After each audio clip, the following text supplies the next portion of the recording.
Plug everything in now. Oh, what's going on? I didn't see. Oh, Marius or there. Hold on, mate. Hold on. Oh, let me see if I have to. Do I have to send him? Oh, he's here. Yeah. Gentlemen. Oh, everybody's in. Gentleman. Everybody's in town. The boys are back in town.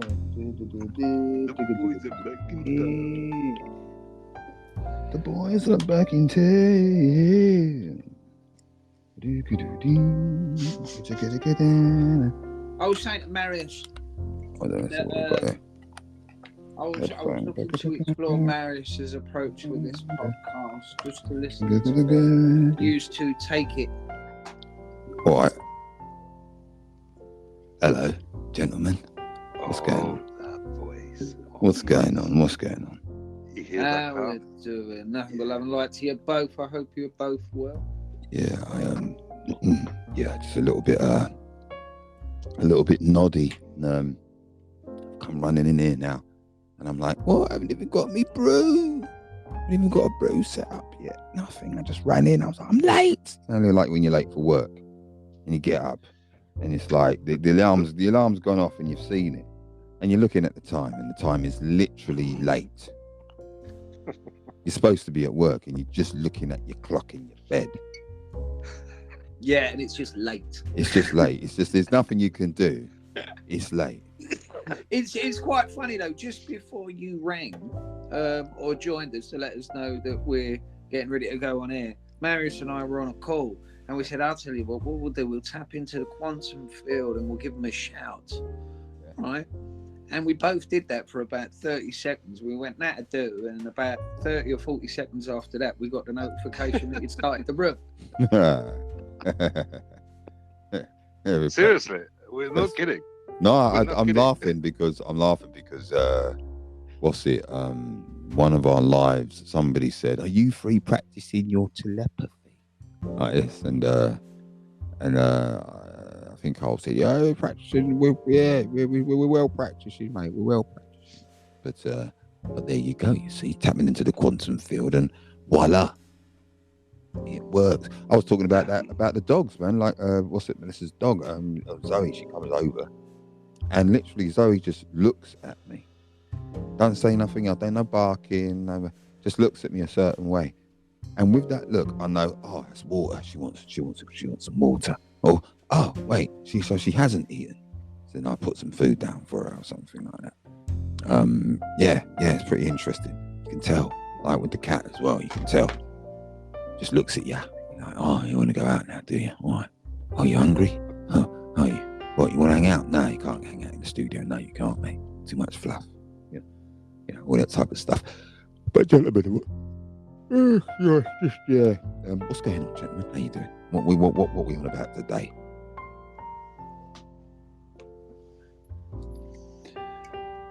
Don't know. Well, Karl, let's get us started. That's the rule. That's the rule. Marius kept telling me off because he asked himself, "I don't know why I keep saying this to you." I said, "I don't know. I don't know why you don't know what you'd want to do." And it's kind of been an ongoing theme for the past few hours. So guys, what do you want to explore? Well, let's explore.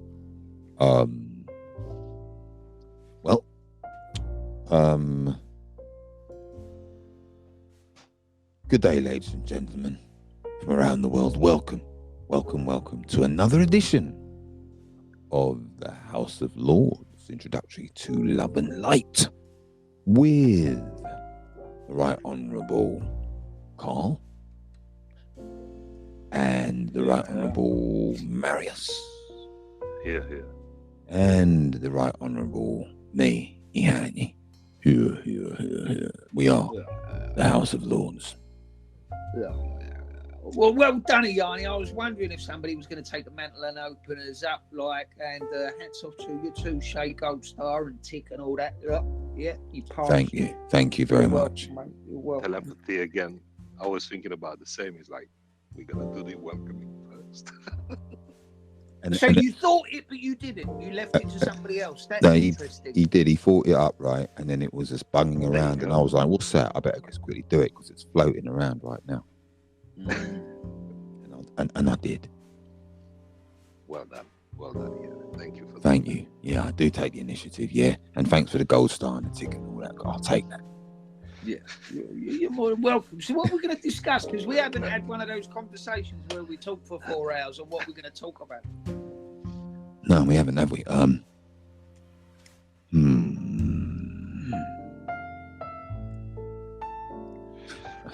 You know, I was just about to have a conversation. I was literally just about to refer to something that happened earlier on today, and then I realised, oh wait, actually now we're on the podcast. I can't actually have that conversation. Ooh. Yeah, that can be. I was close. Yeah. Well, it was just an observation that was made when we were in a clubhouse. That was. I see. You see, now I'm intrigued. See, you shouldn't have said anything else. You are show. You shouldn't have said anything else. Now the suspicion's there. Now he will tell us in the after show. He will tell us. You see, what after show, mate? That's either now or never.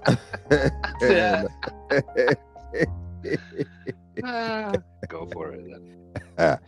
No, well, it was. Well, I think I can keep it like that. Well, basically, Sandy, right?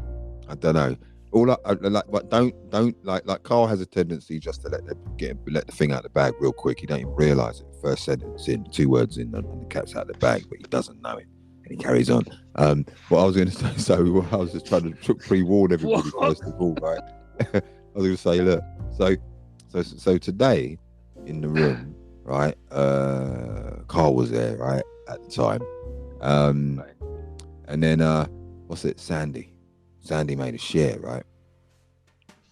And let me put it this way: when she made the share, and it was a kind of it's a convoluted long one, right? But it was followable and all of that. It was, about psychological aspect of certain things and traumas and all that stuff. And she went in there, right? And as she was doing it, I was like, in my head, I was like, man, it really seems like. There's a bit of a focusing on. Someone's being focused on, right? I don't know. It just felt like it, right? So then, and then what was interesting was when she finished her share, she said to me, and she went, Iheanyi, so did you get that? And I was like, yeah, I got that loud and clear. Yeah, I got that. And it was interesting when she said, Iheanyi, did you get that? Because then it corroborated everything else that I thought I was hearing right prior. Okay. So then I said, no, I'm going to live in this moment. And I sent her a text going, thanks for the telepathy. Just send her a text, thanks for the telepathy, because before I said to what I did was I said I had a finite sentence that I wrote in, and in that sentence it was either I caught on to what exactly was going on, and I'd caught on to the point where I even focused on the individual that I thought everything was focused to, and I put it all in there, right? And all she said was yes. I just laughed my head off, man. And then that's when I went, yeah, thanks for the telepathic experience. That was cool. And more to the point, I remember mentioning this, that as the time goes on now that we've gone past 2012, right? And now we've gone into that new cosmological area where, the unlocking of our supposed junk DNA has now begun. And now we're tapping into more of the fifth dimensional side of our existence, the normally imperceptible part of our existence. We are now, I literally see examples of us tapping into it, of it being more prominent in day-to-day life. And I thought it was going to be that way, but seeing it is actually really remarkable, and then experiencing it and going with it and saying, yep, this is it. I know it feels stupid, but that's the limitation that they put on us. Once you remove that, it feels stupid. Then it's kind of like, here we go. yeah. So so there's a lot of that, and I just thought I wanted to sort of recognize it, and it was a really good example of it taking place and then just living it, not guessing. Oh, were you talking about? I said to Karl, it sounds like he's talking about blah blah blah, and but I just said, oh yeah, I told her straight up, yeah, you're doing that, ain't you? She goes, yeah, okay, cool. So yeah, it was a bit of an experience, but it's cool. Just want to share observations. That's all. Interesting. Well, telepathy is a discussion if that's where you guys want to go down. You know what telepathy is? It's the other part of communication. Like the whisper. It's brilliant. You see, it draws the people in, right? Loads of space, and then it draws them into the finite detail of the matter. Yeah, gets them to focus on what's been said. That's right. Focus on what's being said. It's currently 11:11 now, and focus on what's being said. I mean, what the fuck is this? Message shit. No, that's not fucking that. It's fucking not that. It's not that. It's not that at all. Nah. Oh. Could you scrape your nails on your mic?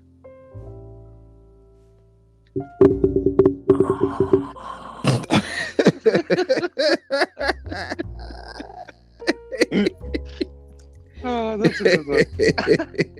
Starting with a laugh, ladies and gents. Relax a little bit.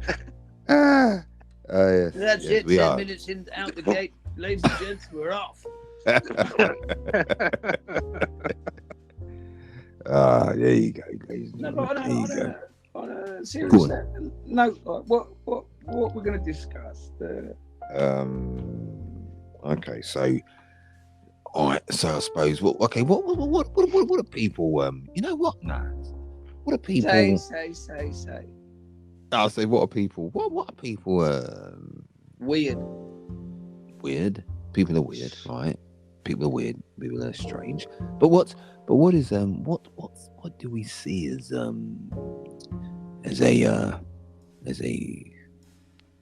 a subject that's prevalent currently in the zeitgeist of the majority of humanity that we feel is a little bit skew-if, or could do with some introspection? Or if I say skew-if, that means I've taken a position on it. Oops, sorry, I can't do that around these guys. Is there something that we can examine? Is there something that's come to the forefront, that's bubbled up in society, that's causing angst in any way, shape, or form? Is there something that we can currently fresh, new, delve into? Senility in the leadership? No, okay. The dangers of conformity. The dangers of Alzheimer's in leadership. What? I don't know what that was, mate. What did you say? I don't know. What was that? I don't know. The leader. There's something about Alzheimer's and leadership. Something like that. What do you say? The fact that it exists currently, and it's not good. Look, that's but you know, but no. So no, what can we delve into? I mean, like, what did we do? What did we do last week? Last week we did what was it, ego or something like that? Some nonsense. Was it ego? What was it? No, was it communication? It was communication, wasn't it? Yeah, it's conversation. No. Interesting. No? Oh, what about if the audience can help us with it? Send us an email about it. Yeah, but they're not here right now, though, brother. I was going to say, that's okay. Yeah, they're not. They're not here right now. We're not gonna discuss the same subject. I get it. But what you guys were asking, because it came up in a discussion last night, where I was discussing with Karl before you tapped in. What about tolerance? The tolerance. Tolerance. Yeah. The danger of tolerance, especially from the masculine. Tolerance. to tolerate. That was really masculine and chauvinistic and shit, wasn't it? That was toxic Was it? masculinity, yeah. Was Wasn't it? it? Oh, Yeah, fuck because I didn't that. hear my But brother. there's no let such me thing as speak. toxic masculinity. That's bullshit. Well, there you go. Now we It's got a fucking toxic. subject. Now we got a subject. See, Yeah, toxic masculinity. Is that the subject? Mm. Lovely. Let's dive in. Toxic Mm. masculinity. Toxic masculinity. Oh, Let's dive in. Let's see what's going on. Rabbit hole either. All right. Hang on. Wait a minute. What do you mean we don't want to go down this rabbit hole? Look, we're gonna drive forward, or we're going off on the other, or the old Kent Road. It's up to you, bruv. But either way, I don't care. All the way, really. I buy Old Kent Road every time I play Monopoly. All right, so do I, mate. I think you get like 60 quid when I they go to land in, something Malibon. like that. I go to Malibon. If you get You go both to of mine. them, if you get Old Kent Road and is it the Elephant Castle? Something like that. Yeah, something like that. I'm not sure, right? But if you get both of them and you get a couple of hotels on, then the person don't get their 200 for going past go, do they? If they land on yours, you That's get right. That's right, mate. You skim it off them. Yeah, Straight just away. give me your 200. Give me your 200. Just give me $1. Just give me your money, Yeah. mate. Just kiss your money. Yeah, just I kiss don't your worry, money. the taxman gets you at the end. No, not anymore.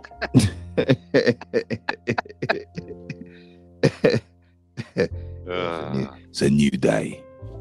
Yeah. It's a new No. dawn. So yeah, toxic masculinity. It's an And interesting subject, especially is. because I was watching something where he mentioned the fact that toxic masculinity was a term designed by a psychologist when they were observing male toxicity against other male in prisons. Hang on, Marius. Yeah, you got that just slightly off kill. Okay, I hope you don't mind. Yeah, I hope you don't mind. go for it. Yeah, no, you're right on the money to a degree. It was a study done on inmates and the violence conducted between inmates and the quick ferocity in which it would spout up. So they were looking for a way to describe that, and it was this toxic masculinity. But the study and what Marius was talking about there goes on to say that, you know, there's just masculinity in this instance because there's toxicity in men and women. You know, there are toxic traits all around the board, and this notion of toxic masculinity isn't really necessarily a thing. Yeah, you can have misogyny and everything else, but people get the basically semantics a bit mixed up. You know, they don't understand that one thing and they blend it in with loads of other toxic shit and put it forward as a self-evident. But it is an interesting notion, isn't it? This toxic masculinity. I suppose I could be construed as toxic sometimes. But hey, like the ego episode, it's in the eye of the person that's observing the situation, isn't it? That person's toxic, all right? So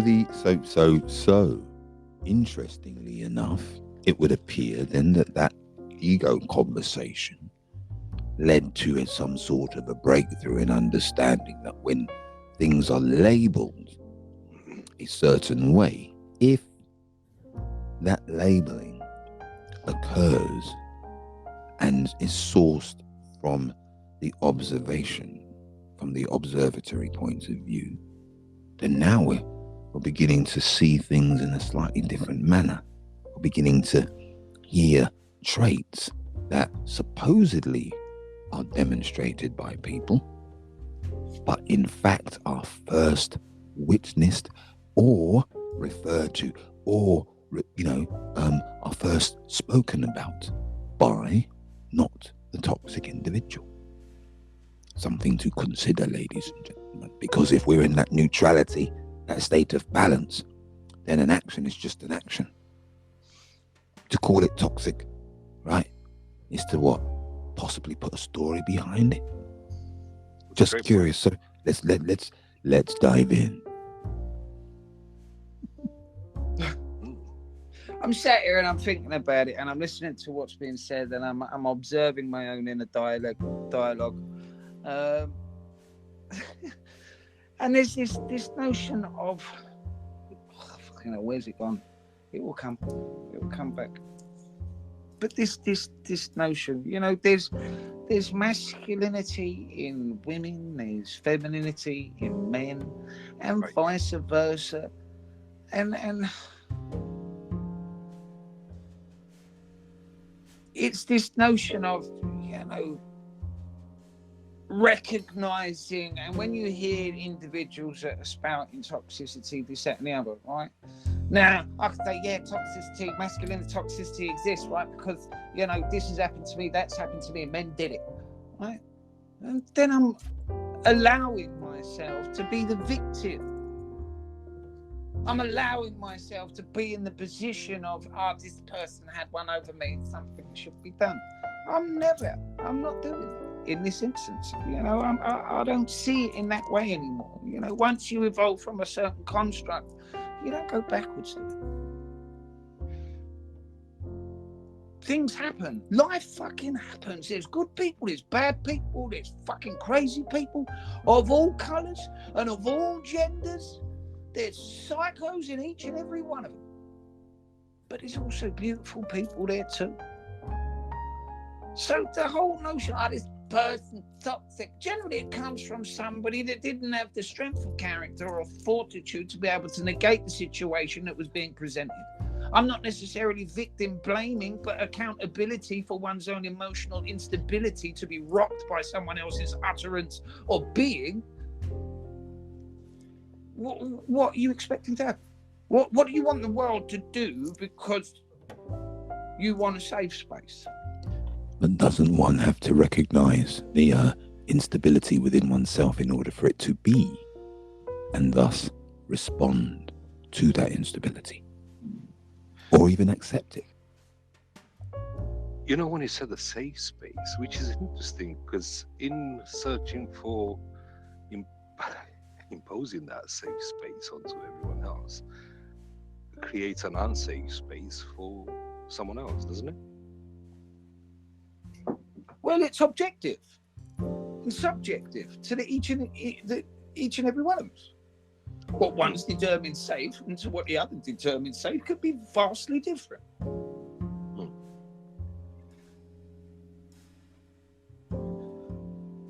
So it's subjective, this idea of a safe space. And is there one really? Is there, you know, if you take into the whole dome method, right? Okay, so we're a dome in some kind of vacuum with potentially all kinds of manner of objects flying about that could wipe us off the face of the earth at any moment, looking at the historical sediment layers and all the rest of it, right? There's no such thing. You got tyrants all over the world with their fingers on the button, just waiting. Just tell me when, Lord. Tell me when I shall eradicate the world of these fucking pagans or whatever it is, you know? Of the lizards. Yeah, at any stage. Shit can go south. It's, you know, it's, I don't know, I would say it's funny. I watched the, you know, the Gentleman. It's the short series of. No, you watched it, too. It's brilliant, isn't it? Yeah, it's great. But you know that image when the Baron comes out naked with the gun in his hand and no lizards comes into my. Yeah. That did stand out to me as well. That did right? It's kind of like that kind of, though you describe it as waiting for the button. He's like, yeah. And he even got buried, halfway up in the face, standing up to see his eyes. Yeah, yeah. Great movie, by the way. Great movie. A lot of insights in it, by the way.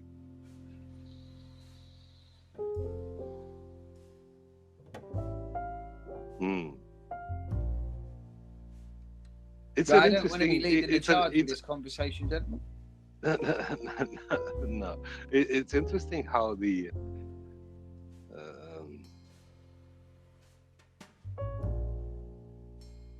this kind of terms, like Iheanyi was mentioning, can be used in a way of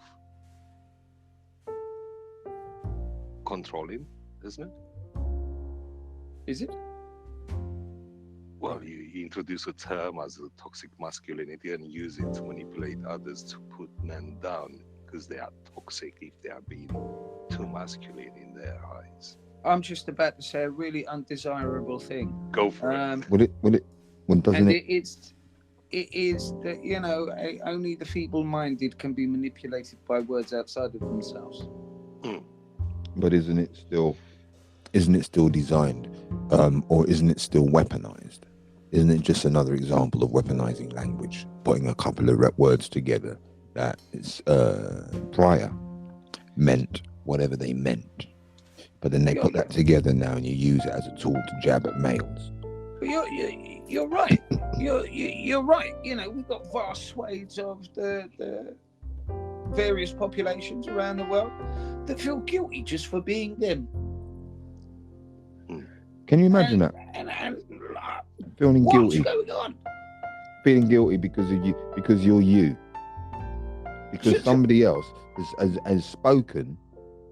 A group of people have started talking, right? A group of confused individuals are talking, right? They've got their own ideology, something that they came up with by themselves, their own ideology, their own concept, right? And they're talking, and you have gone along, right? You're doing your thing, enjoying your life. You suddenly hear it catches you in a certain moment. You know, maybe your guard was slightly down, or who knows what, or you were open to it. You know, who knows what the combination was. But you hear it and you go home and you start feeling guilty because you're a compassionate individual and you, excuse me. Excuse me. And you want to do the best, and you want to present your best self forward,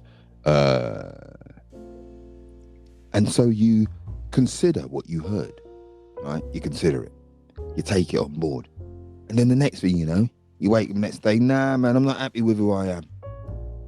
Nah dude, I feel guilty, bruv, I got too much.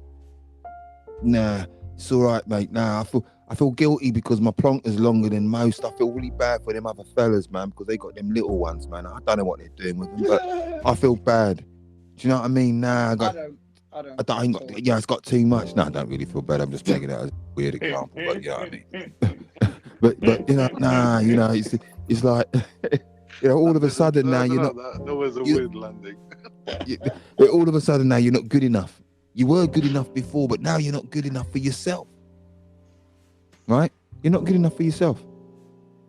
How does that work? How are you good enough? And then somebody that you don't know, somebody you've never met.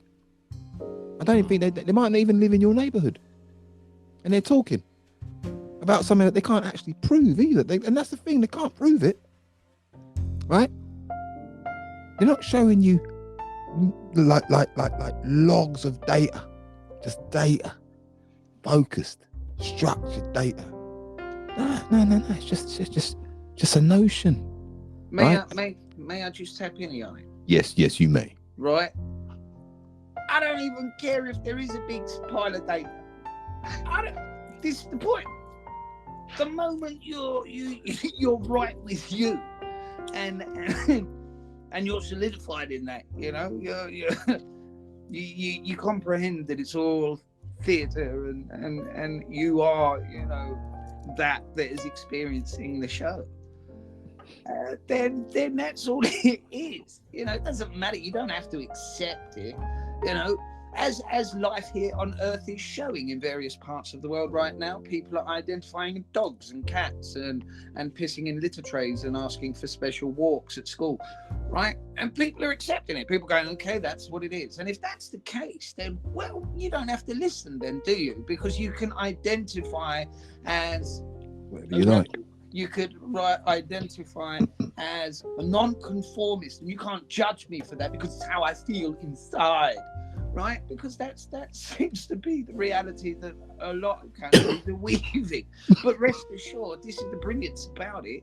The further you go around the world, there's other countries that think that's absolutely crackers, right? And that's kind of life here on Earth in a nutshell. You know, one's normal is, in other words, another person's prisonable offence. For some and I reason, I thought was you were making a presenting joke. with the fact that, because what you guys are bringing is choice, right? Well, they have the choice. You know, it's their choice to identify as whatever. But for some reason, it looks like there is a side of the society that they don't recognize that they also have the choice to believe in what they want to believe in. Well, I'm going to take this down a particular rabbit hole, right? No. For if not centuries, if not eons, you know, there's been a small group of people that have kind of directed the evolutionary process of the species, and at the moment seems to be trying to corral the species into a rather peculiar way of living indeed, and certainly a way of looking at itself. Right, so for years this has come down from the acquiescence of those underneath a very small few, and then the conformity follows as if some giant fucking Russian doll pyramidal structure. Right, so would it be not prudent or worth exploring the ability to make change from the ground upwards? Right, if one stops conforming to nutty ideologies and silly dialogue and approved speech, right, and then that becomes infectious because you're doing it in a manner that isn't rebellious, that isn't necessarily going out your way to degrade or mock or offend, but just being sovereign within your own right to be whom you are, just like these other people are demanding that they are identified as they wish. Then you also have the right to be able to express how you wish. This is how this works. And unfortunately, unless we use those balances for what is alleged to be a democracy and a democratic society where people can express that is undesirable. But the only way we maintain those kind of law-written rights that were constructed by us in the first place is by using them.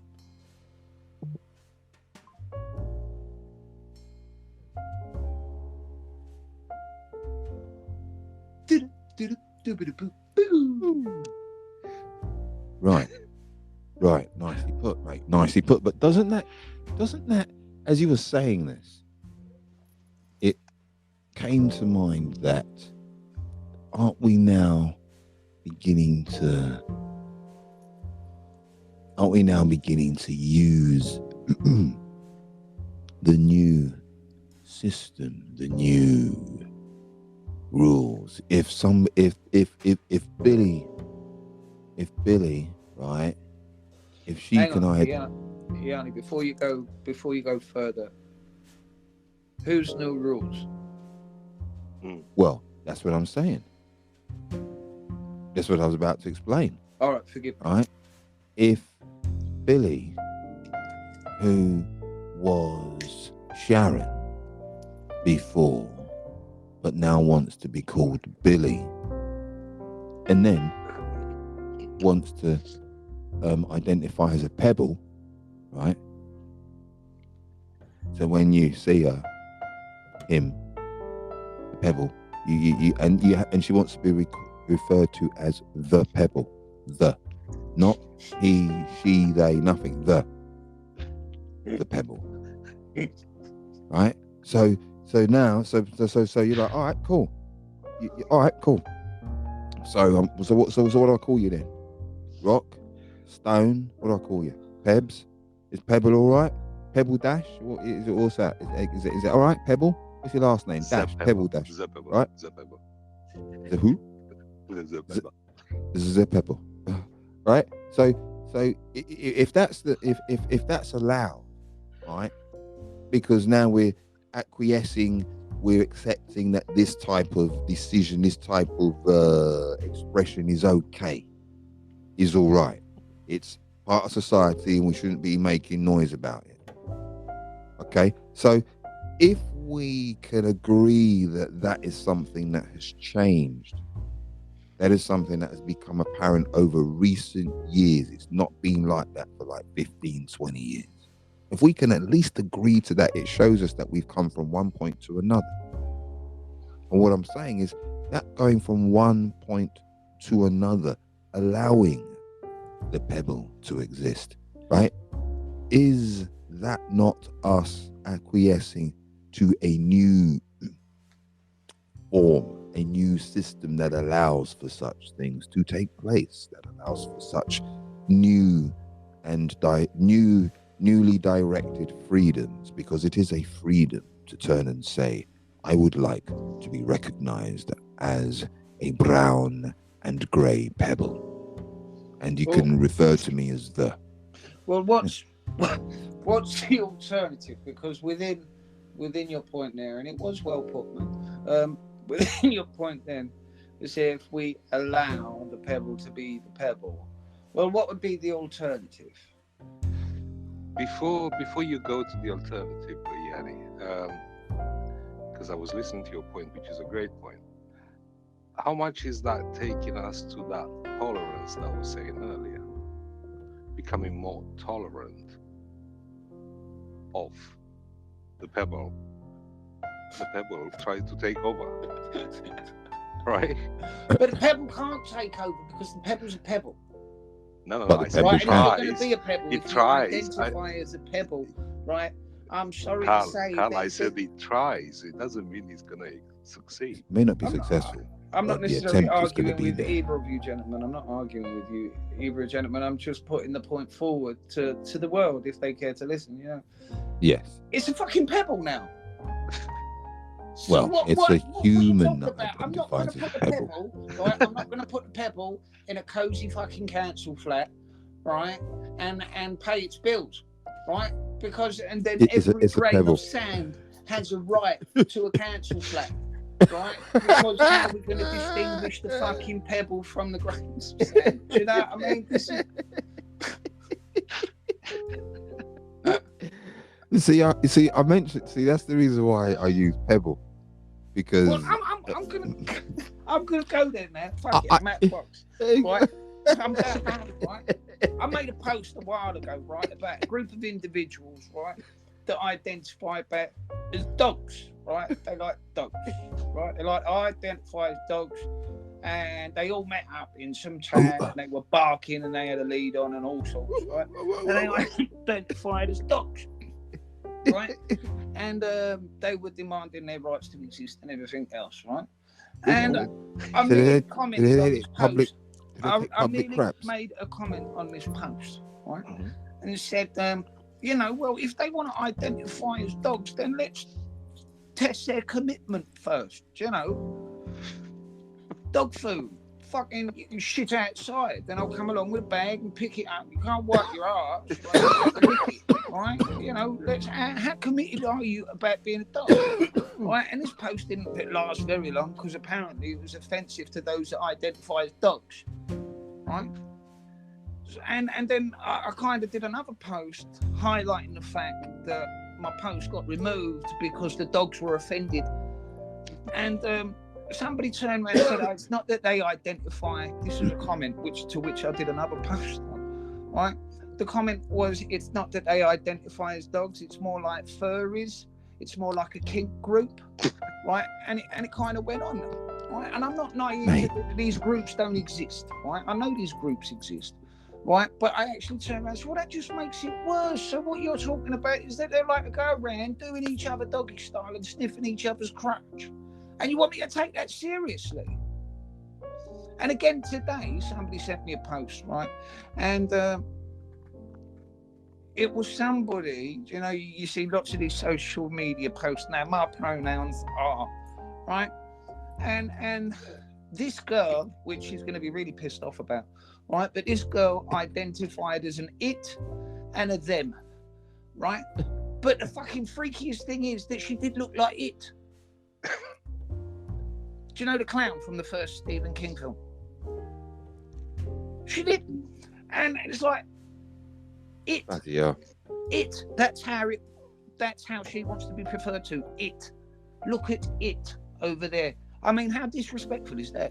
And isn't that taking things a little? Isn't that pushing things a little bit back? It's like for the longest time, you've had women saying we do not want to be objectified as pieces of meat. And then you've got men who've turned around and said, you know what? blokes, we can do better. We should not objectify our counterparts. Let us call them by their names. Let's not look at them as dolly birds and this and that.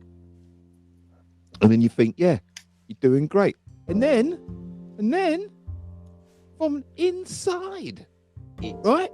Turncoat, from inside, snipered. Oh, call me it. You what? What do you mean? And but the thing is, she looks like it though, so maybe that's the inspiration. The fact that she. It's funny. She looks like it, and she wants to be called it. Why? But I mean, okay. Look, here's the thing. Is this a demonstration of any kind of true evolution, or is it a demonstration of the results of a manipulation? What do you think, gentlemen? Are we seeing the evolutionary traits of humanity wanting to, as I was once told, and I just looked at them like they were strange, wanting to cast away the notions of gender to go to a higher calling? But this is the question that comes right now for both of you gents. That was the question, man. What about my question? What about my question? What about my question? One second. Clarify with your question. Okay. Go ahead. What about my question? Because you said, is that the I can't remember the exact word because you got me now with, I nearly lost the point. Evolution, or is that the way that we are going forward? Right. What way can we actually grow if we're not challenged? Right, let me address the first question, because I want to address the first question. Go on. Right, because it's a good fucking question, right? And it is this, as the World Economic Forum members are telling people, as the World Health Organization are telling people, that this apparently, right, is a natural kind of evolutionary process of the species, right? And if that was the case, we'd see it globally. We'd see the species moving in accordance with new paradigms, right? But it's not, is it? There are billions of people, not just one country or two countries. There are billions of people across the world that are looking at just a couple of countries and a few in Europe as if, what the fuck is going on there? Exactly. As many people within them countries are doing themselves. Like, what the fuck is all this? Right. So for, I suppose the answer that is being presented is, it's one of manipulation. It doesn't seem like a natural thing because it's not occurring in places that are talking about this stuff. Do you know what I mean? It was only when you open the door and said, oh yeah, you can, then all of a sudden the floodgates are open. It's like, me too. Oh yeah. This is where we're going to get back to them. Hang on, we'll get back to them another day. I'm just going to say that we're going to get back to them another day. As in the Me Too movement, but literally it's like, and me, yeah, I'm going through this as well. Oh, okay, fair enough. Yeah. We won't get back to you guys another day. And Marius's question, which again, was a good question, and if my memory serves me correctly, it was one of, what was it, Marius? How do we prevent this, or how? No. How can we grow if we're not challenged? If not challenged, yes. How can we grow if not challenged? So this in itself, like I said, when we take that field marshal approach to the world, and as it's evolving, you can begin to see these subtle nuances and these new comprehensions and new acceptances and everything else, them in themselves are challenging, because it's having you to question your own comprehensions on biology, psychology, physiology, and quantum theology. The very neurosciences and the nature of consciousness into itself. Right. So the whole thing has a tendency to be a catalyst of growth.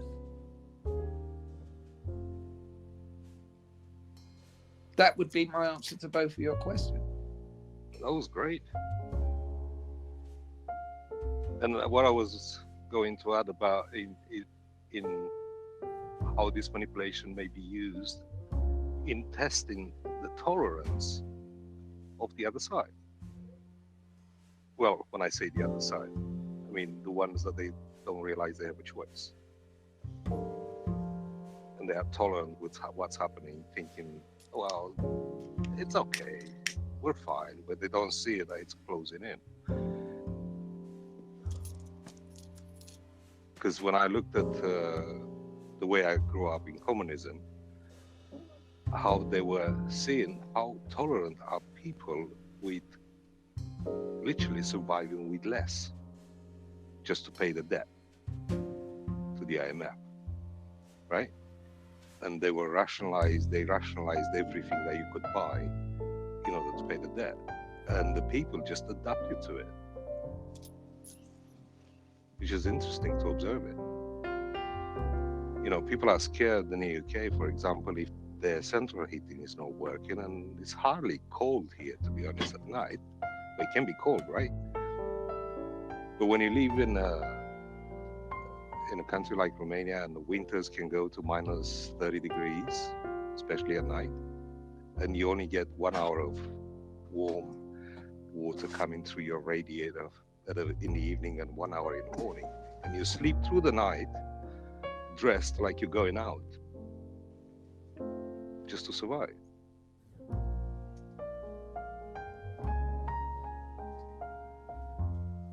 And I'm looking at the tolerance of the beings, of the human beings. How much do they tolerate to survive?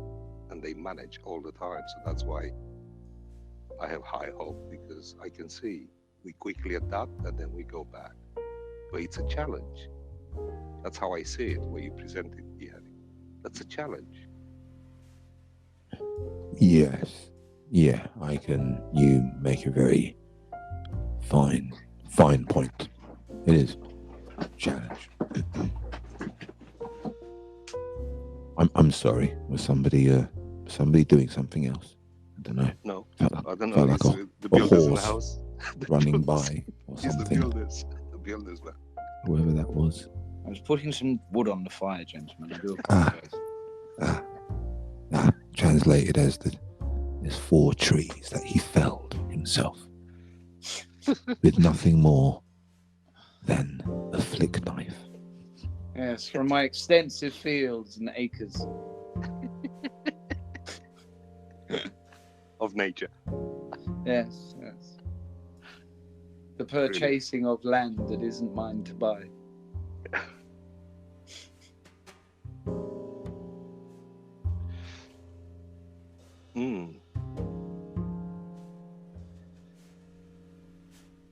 So where are we going with this, Well, gentlemen? it's about that time, you know? No, it's not. Oh, what, No, for it's commercial? not. Yeah. Yes. Commercial break. Yeah, a little commercial break, isn't that right? Yeah, we normally do that at this amount of time, at this moment in time. So, Right now. without further ado, let's go into the break. Hello. Hi, and welcome. Is your vibration feeling a little bit skew-if?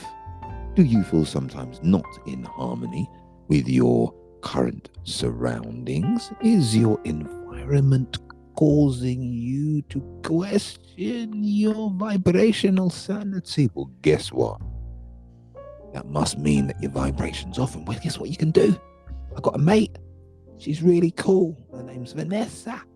What you got to do is you got to go and see her. You got to go online. Don't have to go around her house, right? Because she lives far from you, right? But you can go online. You can go to vanessaelston.com, right? And you can take a look at the website, yeah? And you can start asking questions. You can get in touch with her, right? And guess what she's going to do? She's going to show you this amazing card, this quantum resonance card, something that you can carry with you and elevate your mood, elevate your vibration, and maintain that and maintain it. You know, you can wave it over your water, wave it over your food, and harmonize all of that. You harmonize yourself. So if you feel like you're out of harmony right now, get in touch. It's www.vanessaelston.com. I love that, Iheanyi. I love that. VanessaElston.com for your quantum cards there. Equally, if you enjoy the idea of quantum psychology, theoretical consciousness, exploring the lovely realm of polymathic training through the art of flow state, exploring multiple subjects, if you like to explore Socratic argument, non-combative in this instance, explore and begin to build a personal theoretical belief system, explore the marvelous worlds of theology, spirituality, psychology, philosophy, and physiology, all on a quantum level. If that sounds like something that you'd like to do to help process your brain and move it into the next gear, going from 40 bits of information per second into 40 million bits of information per second, going from the pocket calculator into your quantum supercomputer, your limitless potential, your innovative, creative, boundless, creative self, then explore the Mind Gym app, available on App Store and Google Play. That's the Mind Gym Club app. Ignite your vitality. Meet the LifeSpring Gold Card, a quantum leap in wellness. Revitalize your bioenergy, boost stamina, ease aches, and improve your mental focus. Shield yourself from electromagnetic frequencies emitted from cell phones, laptops, and other smart technologies. Restructure tap water, revitalize food, and harmonize everything around you. Elevate well-being with LifeSpring, made in the USA. Order today from VanessaElston.com. Well, there you go, gentlemen. How we're doing? We're at the 51-something into this here particular podcast. I don't know what we're discussing. We're discussing all kinds of things on this particular podcast. Isn't it a wondrous quandary onto what's coming next? Well, yes, it is. What is coming next? I haven't a clue. Your guess is as good as mine. Should we? Why not? Gentlemen, what's next? You see, they're just fucking laughing. It's ridiculous. I can't hear Iheanyi. He's probably gone to get that brew. Do you reckon he muted? Has he turned himself down playing with his knobs? He can't be muted. Oh, he may be using the... Oh, I see what you're saying. Yes, he might be using his deck, you see, playing with his knobs. Sliding his slides up and down, that kind of thing. Pressing his buttons. Squeezing. Oh my God. Who knows what he's doing? Who knows what Iheanyi's doing? And if you know what Iheanyi's doing, or you have any suggestions on what Iheanyi's doing, email us at thehouseoflords3@gmail.com. And if you want to message Iheanyi a personal little tete-a-tete note, also add at Iheanyi in your message. And have a guess at what Iheanyi's doing. Is he in the background playing with his knobs? Polishing his sliders, pressing his buttons. He's having a brew. He's having a brew. Is that what he's doing? That's what I think, because he mentioned he didn't manage to get a brew before he come on. He did say that. He did say that. He did say that. I am here, gentlemen. I'm just here. Trying to take advantage of the commercial break. Told you. Boom. Told you so. Boom. So what next, gents? What next? Are we done with the toxicity, the masculine toxic? I mean, toxic masculinity. Are we done with that? Are we done with that? Are we done exploring toxicity? I guess we're not. Right? I guess we're not done exploring toxicity, because sometimes I am toxic. Even within the 53 minutes that we've been discussing, some would say I've expressed some very toxic traits, opinionated, judgmental, that kind of thing. I could recognize that within my own dialect, where I'm saying it's just a nonsense, robbing people of their innate ability to explore new comprehensions, that what may be difficult, because I too have had to go through the hardships and that stage of ignorance and not knowing to particular nuances in the world. And then I went through that phase where I I thought I knew some stuff and was absolutely horrified that nobody seemed to give a shit. And I'm standing on my soapbox on the radio, wiggling my fingers, calling people war criminals, and people's acquiescence. They might as well suffer the fate of their ignorance. So I have to recognize my own toxic traits. I am far from infallible, even though the dialect that I choose to weave for myself is one of limitless potential. I still can fall folly to the egoic traits of opinion, a pointed expression that one could presume would shed light on somebody and quickly dismiss the expressions of somebody else because I have comprehended maybe half a dozen ways to move beyond that, and this individual doesn't, and therefore I just move on because it's like, really, you're there, are you? Fuck. Again, is that toxic? So I ask myself, have we finished with the conversations of toxicity? I've got 3 ex-wives. I reckon every single one of them would call me a toxic shit at some point. 6 children as well, and I haven't always been their friend or their father, especially the best version of what one would be. And is that to say that in some unforeseeable future that I wouldn't express some form of toxic trait that could be examined or observed through the eyes of a third person? Quite possibly. Because as we mentioned earlier on, it's subjective. It comes down to somebody's labeling of that, what they're observing. So, gentlemen, have we finished with toxicity? Well, my question to you, Karl, is, was it worth it? Going through all of it, through everything that you went through, in order to come to this realization that you just expressed? I'm smiling, baby. Was it worth it? Was it worth it? Was it worth it? I'd do it all again. The hardships, the pains, the kitchen floor resets, the tears, the cries, the kidnapping, the heartache, the prison, the army, the divorces, the homelessness, the drugs, the raving, the conflicts, the time I've been the victim of such events, being stabbed, being shot at, kidnapped, all of this stuff. Would I do it again? Yes. Because it's given me the realization and the comprehension that I can be so much more than the component parts of what my life had been. I could move beyond the victim and struggles of my own acceptance of what the world has thrown at me and weave it and flip it just like that beautiful morning pancake and put honey or whatever delicious topping your heart desires on top of it. And eat it and enjoy it and love it and extrapolate all the goodness from it and then look back at it, give it a high five and go, whoa, what a wild ride. That was crazy. Because there was times, where you're close to death. I say that like everybody is. But yeah, close to death. There was times where I was the happiest and richest man in the world. Maybe not physically or financially, but certainly within myself. Certainly in that state of a being that would truly rejoice when hearing a man is truly blessed when he accepts where he's at. And where I'm at nowadays is right here, speaking to you good people. I have people ringing me up seeking advice.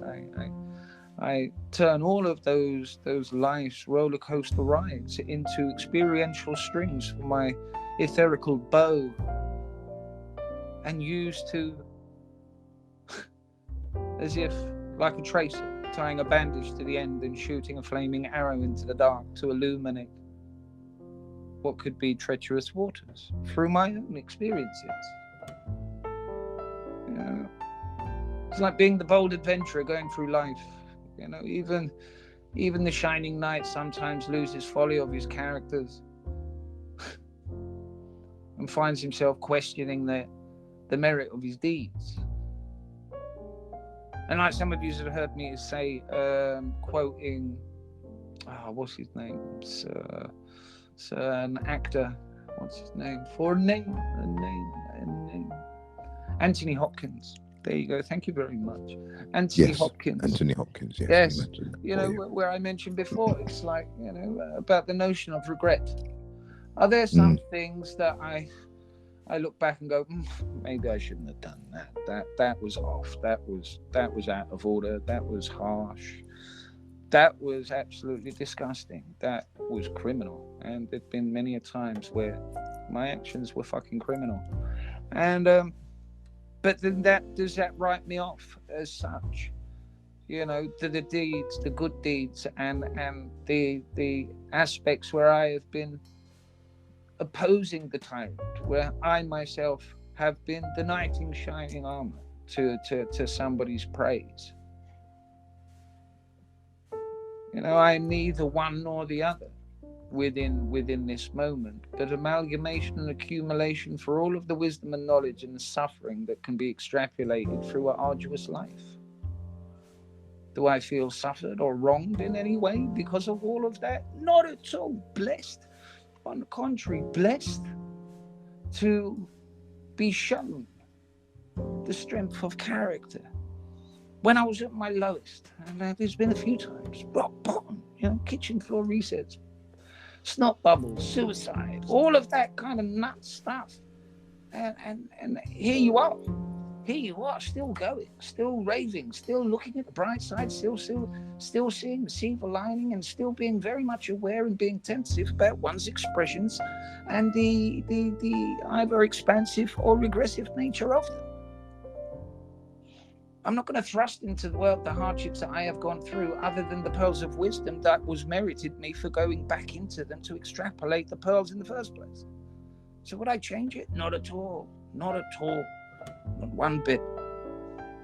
I apologize to so many for the tyrant I was. Regrets. I've learned far too much about my own nature to regret the darker sides of it. I hope that answers your question. That was a beautiful answer. And I know you haven't mentioned in a while about what you do with your partner. So I don't know if you want to mention it right now. I think it would be a great insight for people. Please. Yes, The Skill Lab. Go check it out. www.theskilllab.co.uk. Fundamentally, we teach young children and adults transferable skills, turning what could be problematic and that what causes us issue into, as I aforementioned, beautiful strings for our experiential wisdom bank that we can go and take them into the world as experience, not only experience but extrapolate the wisdom from those experiences to shift people, like we do with the Mind Gym and co-create, to shift an individual from one of limitation into their limitless potential. We also put on Easter workshops, summer workshops, Christmas workshops, weeks at a time, almost like summer school.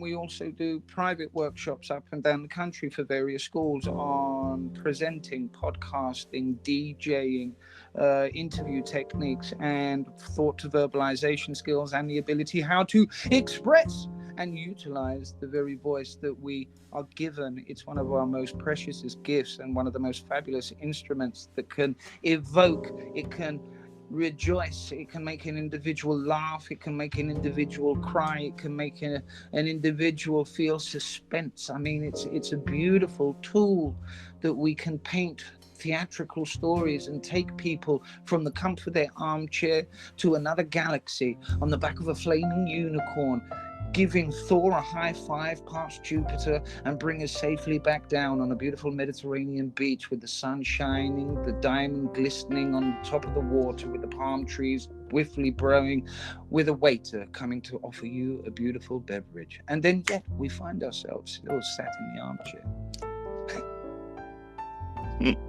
That's kind of what we do. I've also, we have a Easter club coming up soon.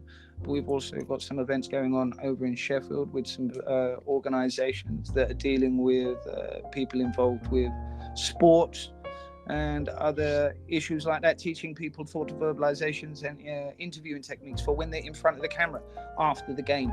And when you look at a lot of sports, actually, once they've finished their career, they go into some form of radio, TV, or kind of podcasting platforms and ventures after that. So what we're doing at the moment is that we're going up and down schools and colleges and academies and private institutions and teaching these very techniques. So that's kind of what we're doing. And if you want to get behind that, you want to explore that, again, go to theskilllab.co.uk, have a look at Meet the Team, and you will get a glimpse of what we're about. Thank you for the question, Marius. That was great. I got one more question here, Iheanyi, if you don't mind. Because what you shared was very insightful, and there's a lot of people out there that probably put themselves down because of the hardships of their life and how they feel about what they've done in their life, right? And I want to ask you, what would be your message for them?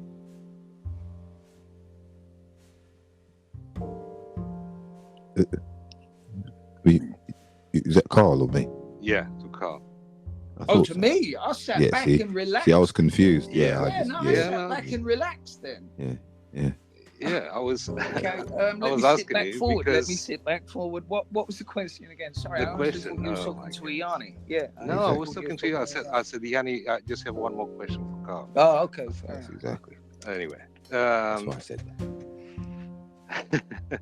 So I was asking, based on what you shared and about a glimpse of what you've been through in order to say the life polishing you in who you are today, right? Let's put it this way. What would be your message for the people out there that they are at the moment judging themselves, putting themselves down because they have realized that many things that they may have done to others were not pleasant, right? And now they are blaming themselves for it. But what would be your message for them to give them that glimpse, that hope of life is worth it and what they can learn from it, from their experience? It's a good question.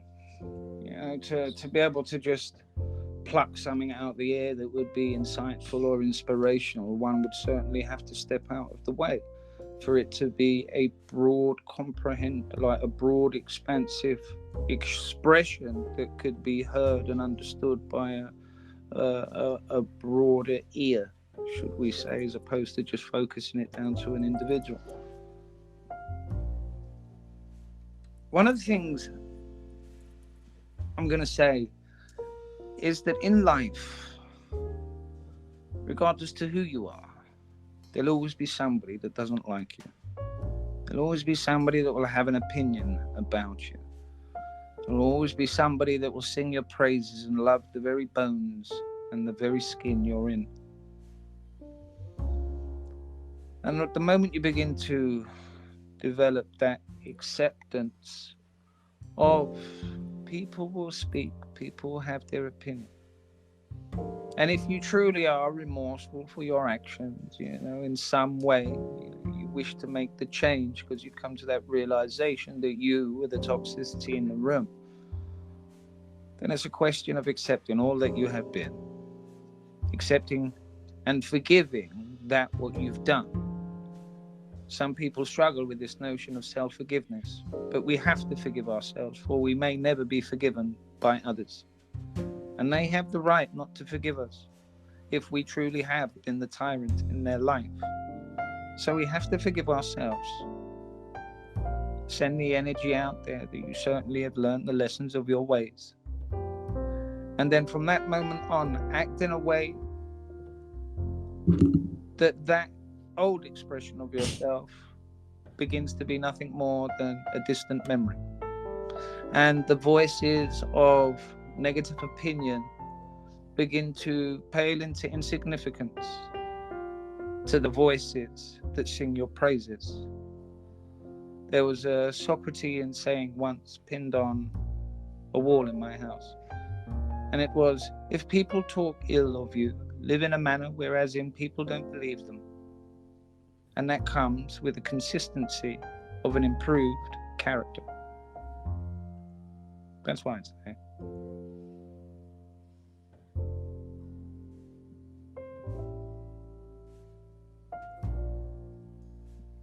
I deserve the round of applause, but I haven't got it.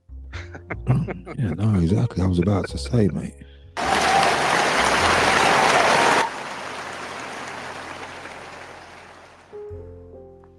That was beautiful, bro. I Yeah, appreciate nicely done. I Nicely appreciate done. comments, I do, gentlemen. But again, it's the utterances and observations of where I'm at, and we seldomly see where we're at. So I'm quite often humbled when I hear, "Wow, that was beautiful." It's like, was it? You know, That's quite interesting. Quite interesting it's because just the utterances and the monologue within myself. you know what's interesting is that we started off with a sort of like tolerance, right? But then we've moved into sort of we moved here, which seems to be like, I don't know, a little bit. It seems to be a lot deeper and juicier. It's like we got to tolerance and it happened. We got through it. Boof. Yeah. We looked up and nothing. You know what I mean? You It's remember whatever comes up. You remember at the beginning? Yeah. Exactly. Go with the flow. Go with the flow. Yeah, go with the flow. Yeah, That's an absolutely fabulous point, actually, that's come forward. What say you, Iheanyi? Isn't it? Yeah, because you see, only because what's interesting is I'm observing as we're doing this, right? And I'm saying to myself, you know, is this one, 70 minutes in, have we really gripped them the way we normally do? Just observing, trying to keep the, quality control, that type of stuff, making sure that we're on the money with what we're doing. And just in passing, and I thought I should chip something in to bring it back to tolerance. But I was like, nah, man, we did tolerance. We already did that. And then we skipped through toxic masculinity. We did that because it's not much there, because it's it's not a lot. It's like, yeah, you hit those topics, and back in the day that might have been a good hour or two's worth of talking and discussing and getting into it and whatnot. But at this particular stage of the game for us lot, it's like it's like a pamphlet. Iheanyi, I would say it's a lot more to say about that subject. I agree with you. It may be that we moved because how much energy do we want to give it? Right. Yeah. There you go. Yeah. There you go. Because at the end of the day, it's right. You know what I mean? Are we gonna, even in our exploration, would we have been leaving some residue of that topic just by default of the fact that we were discussing it, especially if we're looking at it from an energetic point of view, right? If we're looking at it an energetic point of view, then how much time on such a topic is healthy, right? As opposed to like when we've gone into depth with things like the ones that we have before, then we can spend as much time as we need because it's healthy. It all amounted to a much deeper comprehension of ourselves, let alone the actual topic matter. So, as our podcast happens to be a journey of us doing a podcast, as well as the topics themselves and so forth. So that's why I just thought, this is a moment where the journey, where we share the journey with the listener. We share the that moment where we're not stylish presenters, but we're like geeky adults granulizing a section of their performance. Iheanyi, that question that I asked Karl applies also to you. What question is that? What would be your message to the ones that they, come to that struggle where they punish themselves for whatever they've done, and then they see no point because they see themselves in a certain way now. They don't see the diamond within. Well, if you don't see the diamond within, don't worry about it, mate. Just leave. Don't worry, there's nothing in there. I'll sweep up. It's all right, don't worry. No. So no, wait. Just jesting, kind of, not really, but kind of, yeah. No, for those people that struggle to see that diamond within, struggle to see that worth.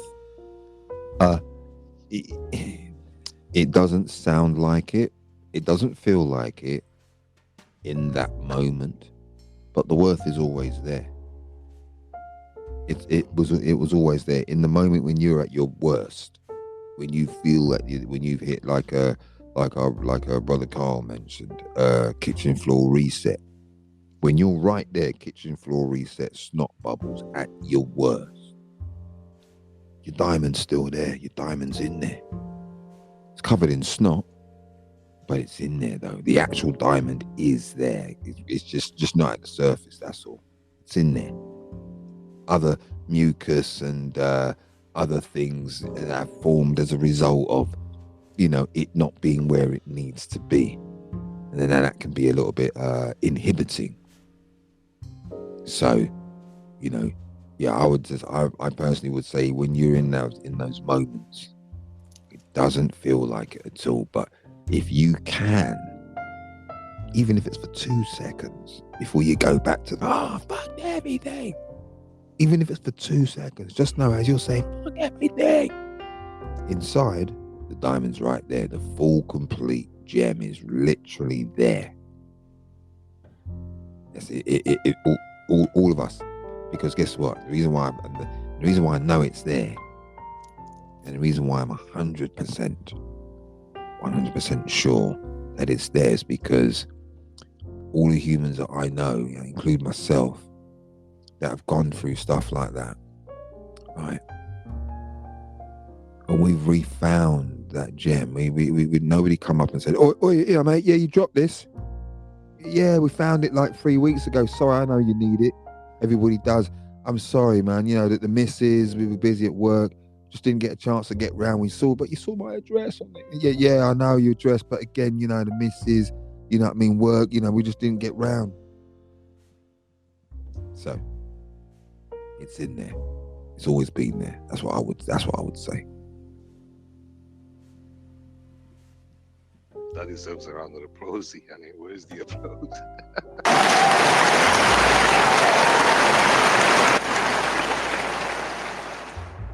That being said, ladies and gentlemen, it is that time of the show where we're going to be reaching over to the one and only and illustrious, sensational, well-educated and well-rounded cosmological expressional mouthpiece known as the Right Honourable Marius, with what comes up.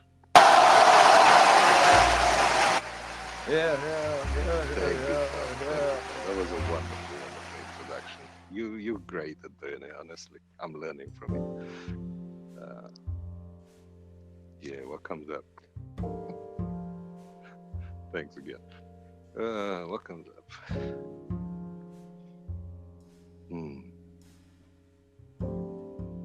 Well, in line with what you guys just answered, and as I was mentioning to you, Karl, I don't know, probably to you both, about that, I just watched again the movie Matrix, the last one, right? And just watching it, the end is one of the most insightful end that you can come across. But it says that Neo says to the architect, well, you gave us choice. You gave us choice. The choice to change the world. And we choose to. So at that moment I was thinking,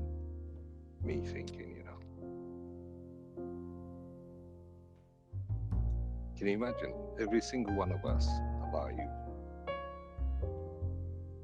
male or female, I said that, are Neo and Trinity.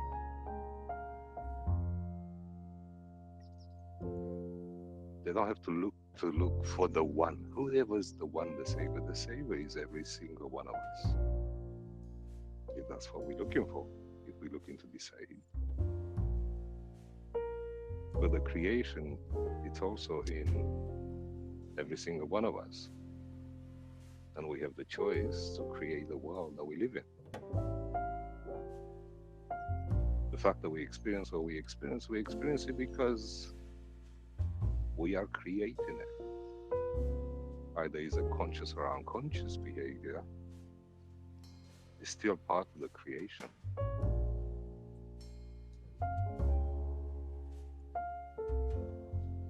So when we start to make more conscious choices, where one starts to think in a way of what benefits everyone, not just myself, then the world will be changed into a better world, whatever that might be. But remember, that can only be done with choice. And that's what comes up. And there you had it, ladies and gentlemen, the Right Honourable Marius with What Comes Up. It's all on you. Loved it, Marius. Loved it. You have choice. Choice, you see, gentlemen. Choice. Choice. Was your great Interesting. voice? I was about to, I had something that I was going to chip in, but then I was like, oh no, it's what comes up. I can't actually chip in. And now I've lost it. But it was something to do with what? Of course you can Something chip in. the middle. No, you can't. Not on those bits. You know, you don't chip in. That's the part. You don't chip in. You have to hold that thought and then you bring it after. And I didn't. And I should have held the thought so I could think of, because it was something that you said in there, and I was like, I was like, okay. So what was that? Oh, see, it's gone now, bro. No, it's coming. It's coming back. Just let it be. Step out of the So way. you know, Karl said. you know when you were expressing the, I tend to do that, right? I try and lead in with some words to kick it in. Like a jump start. We're waiting. To remind myself where I was. Let me see now. So, what was the general thing you said about what comes up? So, what came up for you just then? What was that? The choice. Choice. There you go. Choice. So we've been given choice. Yeah. But just before you got to that, oh yeah, you were mentioning the movie, right? And right, exactly. And you said everyone's Trinity, every woman is Trinity, and every man is Neo, right?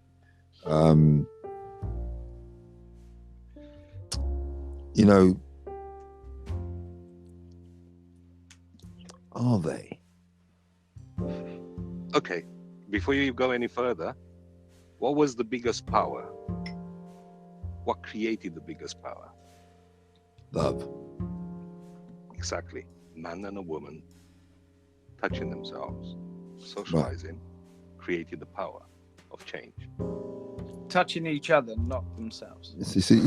Well, hey, thank God somebody else jumped in there, man. Because boy, you know what I mean. I didn't mean it in that way. Shut up. You did. Yes, you did. You're just ambiguous fuck. Yeah. It's the love between the male and female creates that power that no one can stop. Saying. Why do they want to do? Who they anyway? That's another discussion.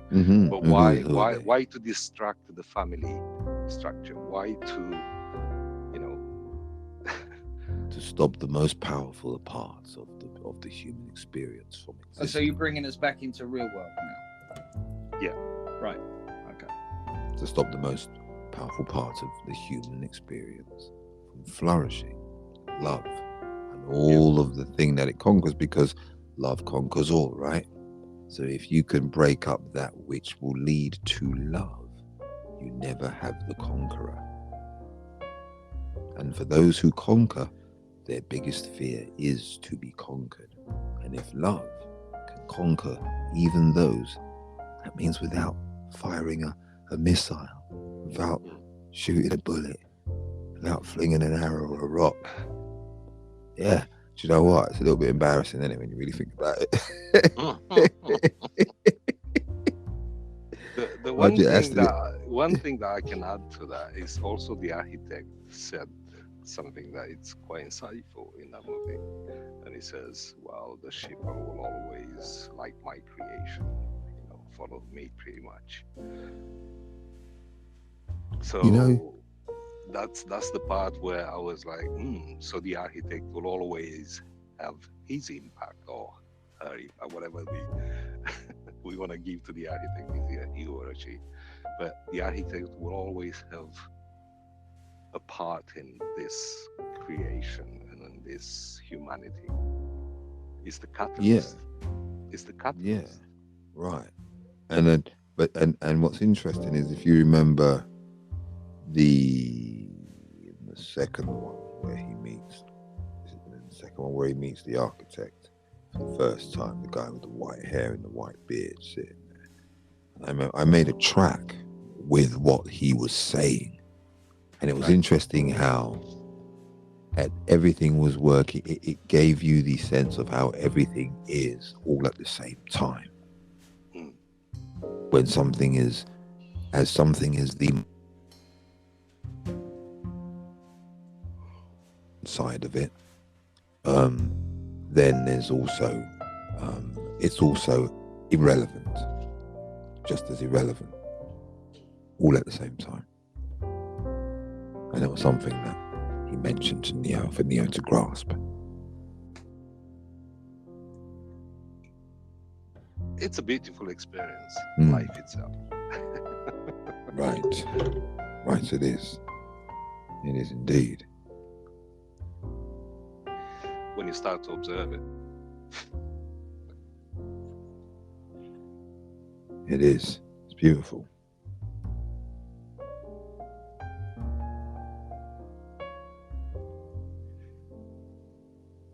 But that was a great input, Iheanyi. Love, right? The power of love. Are you looking for confirmation there, Marius, or are you observing what was a great? No, I'm just addition? observing what's the addition. Okay, I see. And that it was, this conversation about love. Depending on one's comprehension, some people say, fucking love, right? Am I going down? Love can be toxic too. Should we go there? Whoa. All right. So what? You just start wading through those types of waters. just splish splash. Are we just going to go in there now? Really? Well, if you're not aware of it, then you don't know it. Really? So because this bit I got to see. But when you're aware of it, it can't affect you. All right, let's start off, right, because that's a bold statement to make. Love can be toxic. All right, exactly. So, Marius, do you want to kind of give us an example of this toxic love? Yeah. Yes, that's a great one. Well, that can be the part when the person becomes so jealous and overly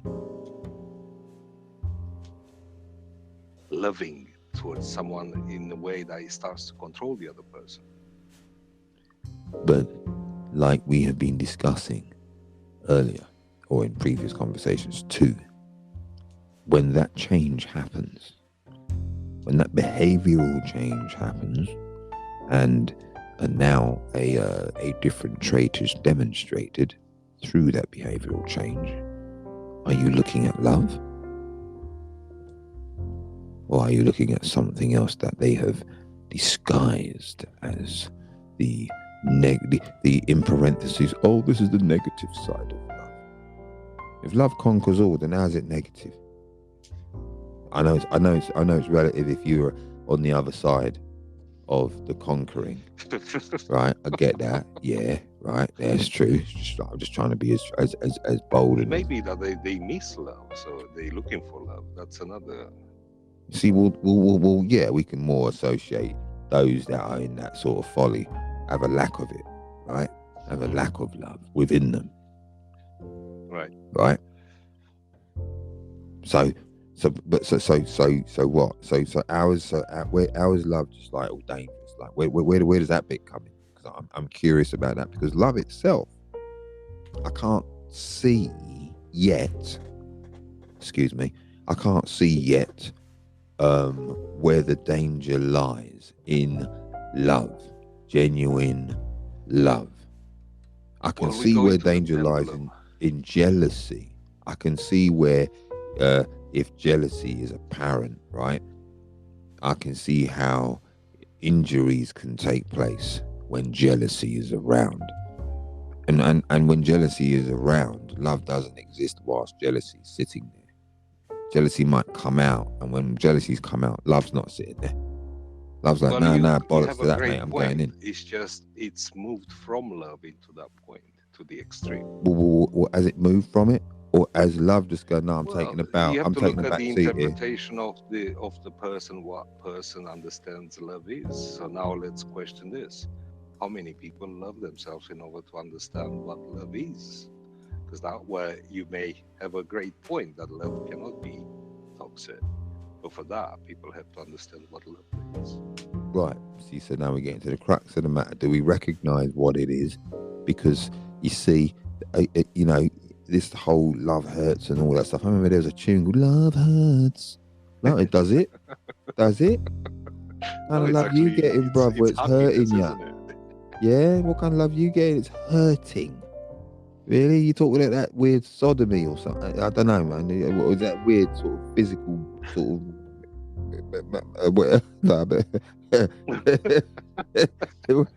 is that what you're dealing with? Because if that's it, then yeah. But no, we're not dealing with that.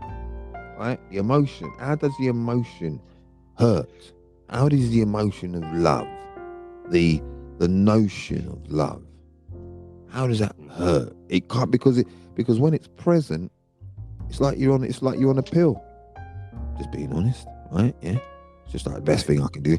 Most of you have done drugs in your life, so let's not be coy about that. Yeah. Most of you have sucked down a few ecstasies. And it's like being honest. Well, if it's prescribed drugs, they're also drugs anyway, just saying. Yeah, but I was focused. Yeah, you see now, Marius, you see right there again. See, we've got to talk about this. Turning up 2 weeks late. We've got to talk about this. We keeps on happening. We let it pass. We let it slide. You're gonna look like sort of. You might get the nickname Double D, right? Double D. If you're not careful. What I mean, turning up 2 weeks late.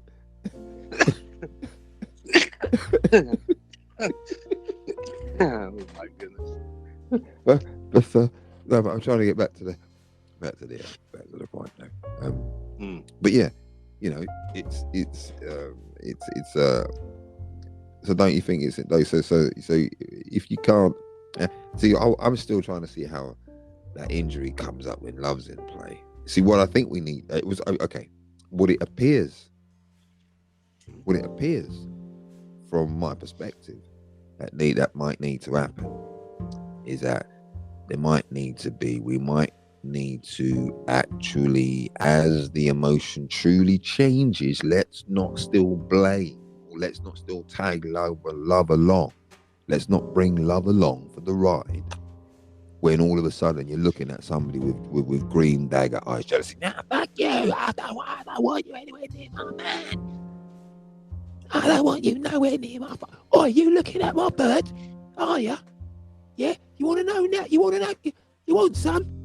Yeah, I mean, all that green. Where's love then?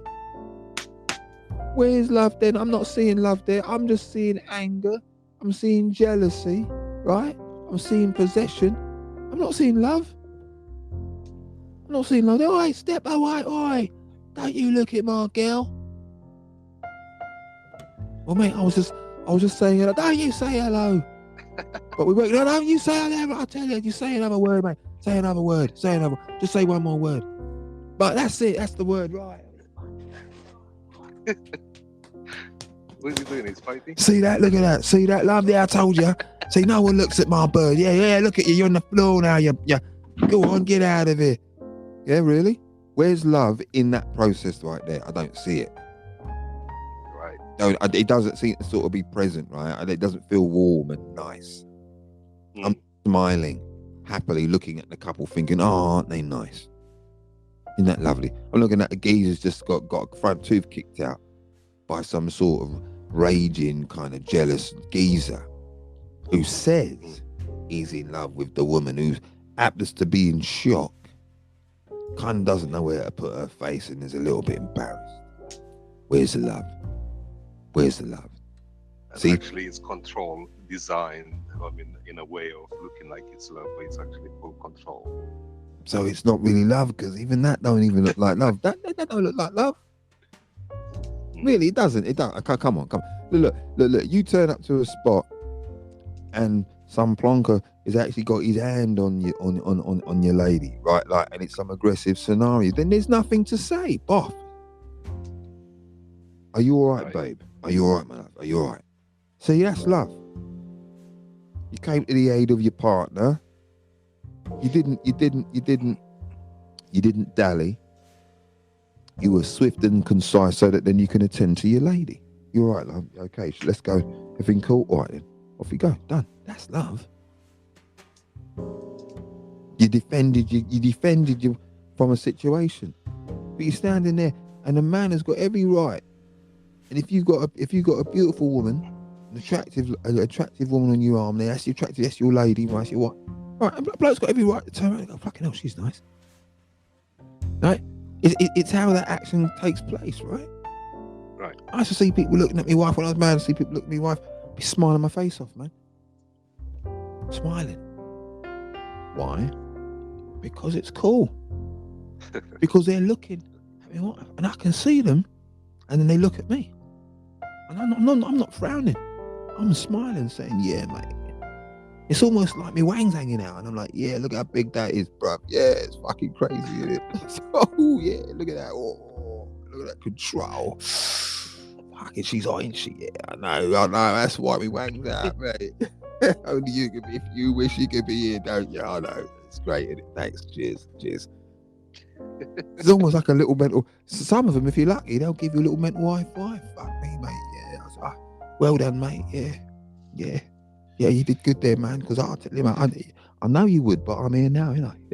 Hey, thank you, boys. Do you know, it's that sort of situation I'm trying to get to. You know what I mean? It's like, really? Great point. See, it. Well, you know, that's why I'm so. Where is that? So is it? Can we? Are we anywhere closer to deducing that maybe love doesn't hurt? I'm online with you, and I agree with you. I'm the antagonist, you know. Oh, I'm aware. That's why I'm saying I'm trying to. Presented, you know, it's presented over the media, all this toxic love and toxic, right? And they keep attaching that bloody word, toxic. Yes, it's one of them little buzzwords, isn't it? Is it? Yeah, it's like toxic. What's the other one? There was a load of them, weren't there? There was like cases. Was a word. Safe and effective. Yeah, safe, effective. Yeah, all them little buzzwords that they started using. Oh, we better use these ones. They're simple, but we're gonna switch it all around. And instead of they're gonna assume that they mean it's safe to take, but what we're really saying is a safe bet that we're gonna make loads of money on it. And it's effective. At extrapolating all that money from those people that we got that money from to pay for it. There you go. So yeah, it's that type of stuff. Yeah, that type of wordplay. You know. Prescribed drugs, they're great. Mm-hmm. They're prescribed. Mm-hmm. They're not dangerous. Yeah, no. It's all right, mate. No. Look, here's the leaflet. Yeah, and look at all that paperwork. See, so it's all right. No, it's okay, man. I mean, it's nothing like going out on the street and just getting yourself a little quarter or something on the corner. No. This is safe, man. You're all good. And look, you can make appointments. You can walk in with your head held high. There's no stigma attached to it. You're not going to get bagged up by the cops when you step out of our office carrying your loot. Carrying your paraphernalia, your contraband. You know what? I love that argument when it's like, well, he can die from it, but you can die from anything, isn't it? So it would make no difference. Yeah, you see, you know what? It's because those people have been demoralised early on. They've just been taken. The fight's been taken out of them early. Do you know what I mean? It's just there's no resistance there. There's no observation of anything there. There's no discernment. More importantly, so it's easy. The language is different. The response is different. The reaction, if any, is different. It's the once we accept those differences, once we accept that they exist and they're not going away, once we accept that there's always going to be the elevated and the not so, once we accept that, and that looks like this discombobulated, weird sort of mishmash of emotional outbursts and manifestations. At that moment, one of accepting that that's the state of play, that's the lay of the land, not necessarily turning around and saying, "Oh, I wish it was different. I wish it was like this. I wish it was like that," and then attempting in some sort of feeble-esque way, not half-hearted, haphazard. It never ends as the project ended, but then attempting to go ahead and see that, realize that, nah, I can't see it. So.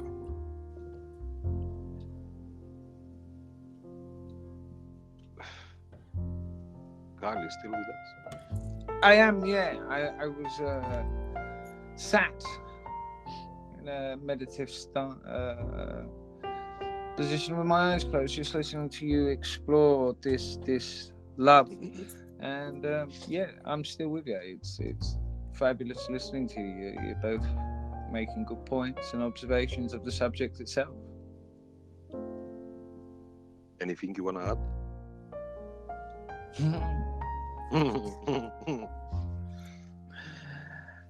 That's what I was observing in myself, my own comprehensions of love.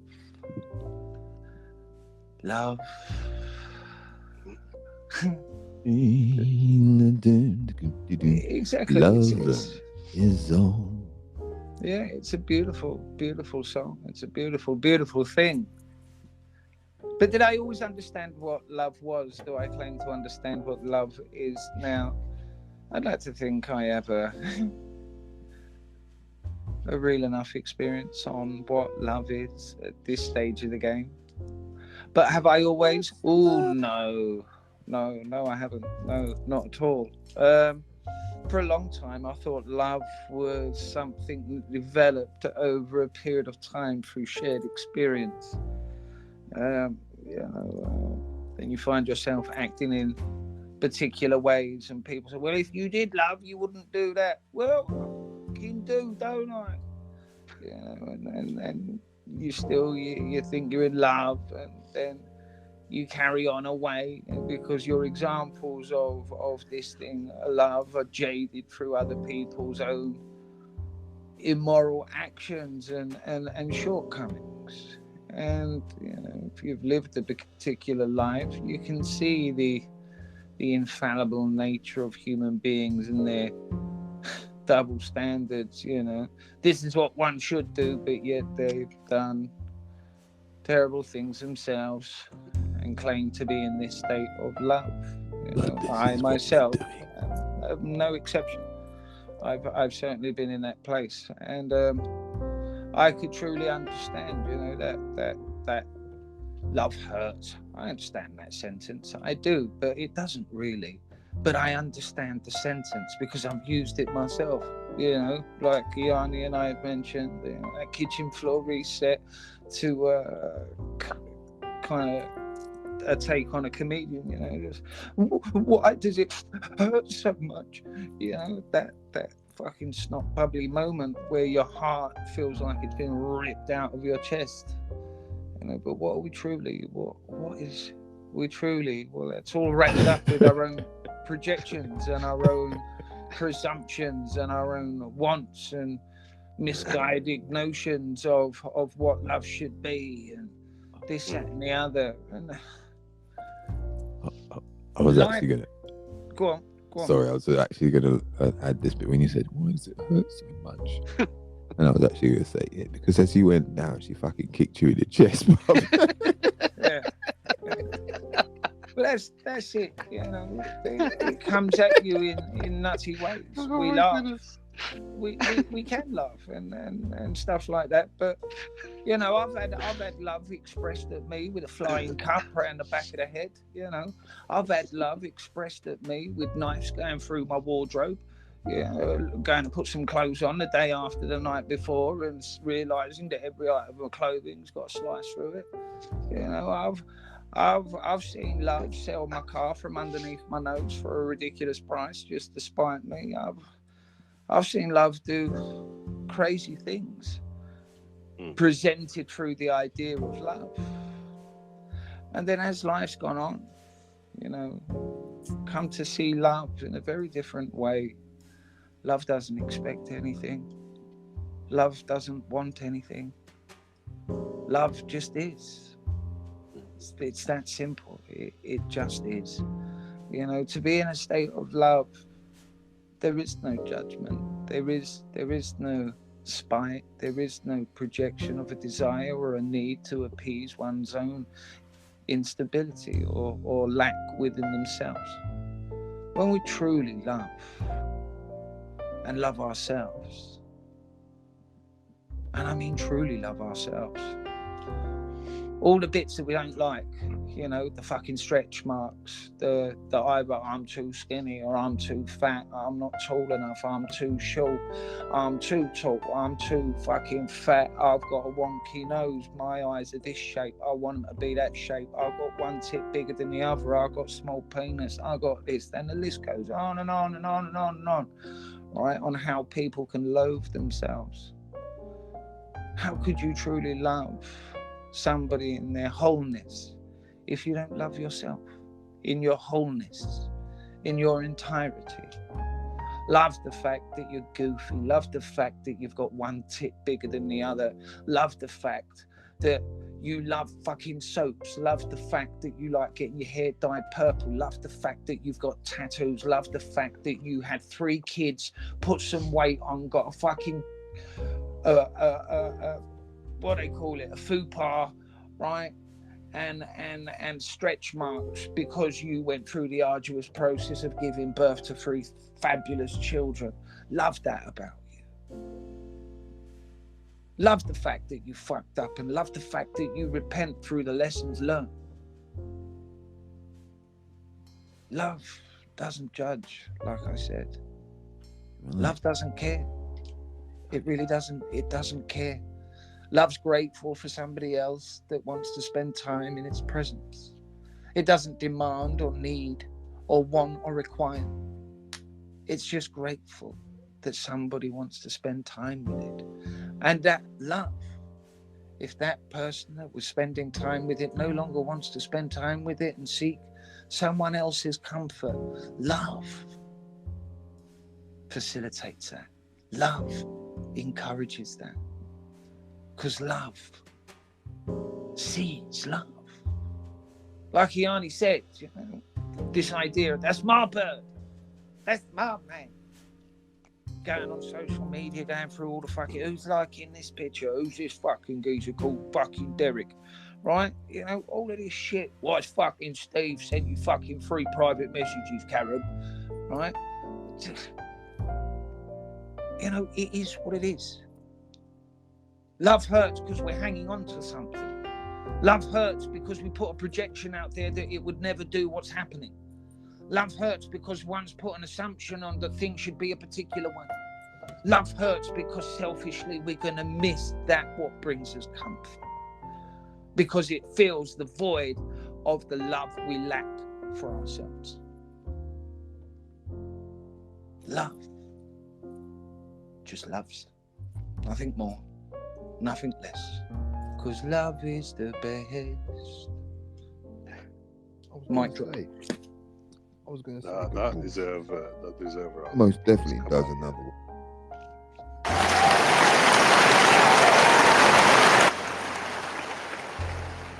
great flow.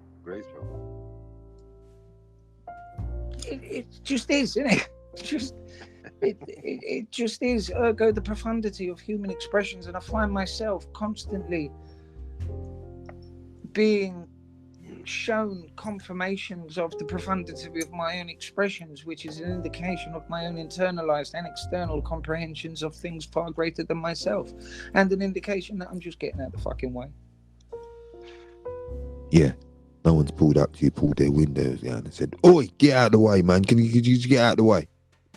And you don't turn around fumbling going, What, who, me? Oi, you, get out of the way. Now go on.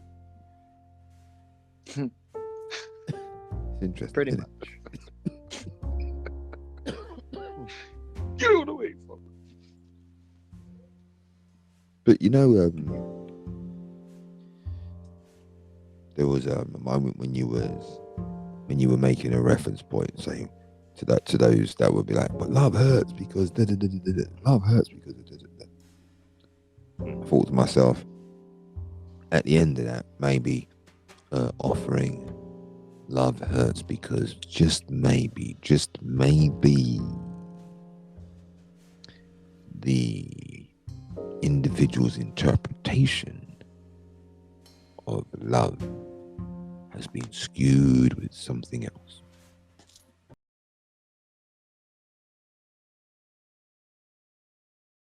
And it's through our immersion in our own experience. I can't stress that enough, because you are the architect. You are the pilot of your journey. You're the actor, the thespian. Now, you could take the lead role and talk into said Yorick's head, or you could be a little extra at the back that doesn't have many lines at all and doesn't like to be seen. A meek little butterfly. It is your choice. Completely your choice.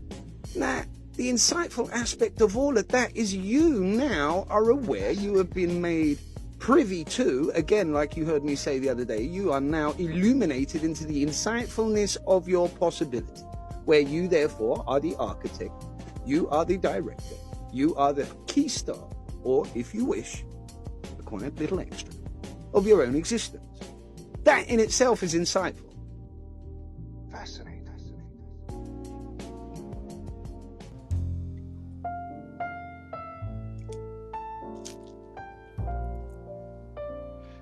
That's a great point. If I recall correctly, I believe I kind of got there in one way or another. You So, did. I'm in agreement with that statement. Yeah. No, you did. You got there. It was just something that just stood out. I was like, I liked it. I don't know. I just felt I needed, like I said, I just needed really what I did right was, I didn't have no creativity of my own. I saw an opportunity. Your coattails were there. I saw that Marius's footsteps had been on there, footprint was on your coattail. I thought, fuck, if he's doing it, I will. So I stepped on there. Clearly my feet is a little bit smaller than Marius's, but I still stepped on there. And I'm a bit lighter than him, so you never really noticed me. So what we call that, ladies and gentlemen, is riding the coattails of the superstar. So, oh, stop.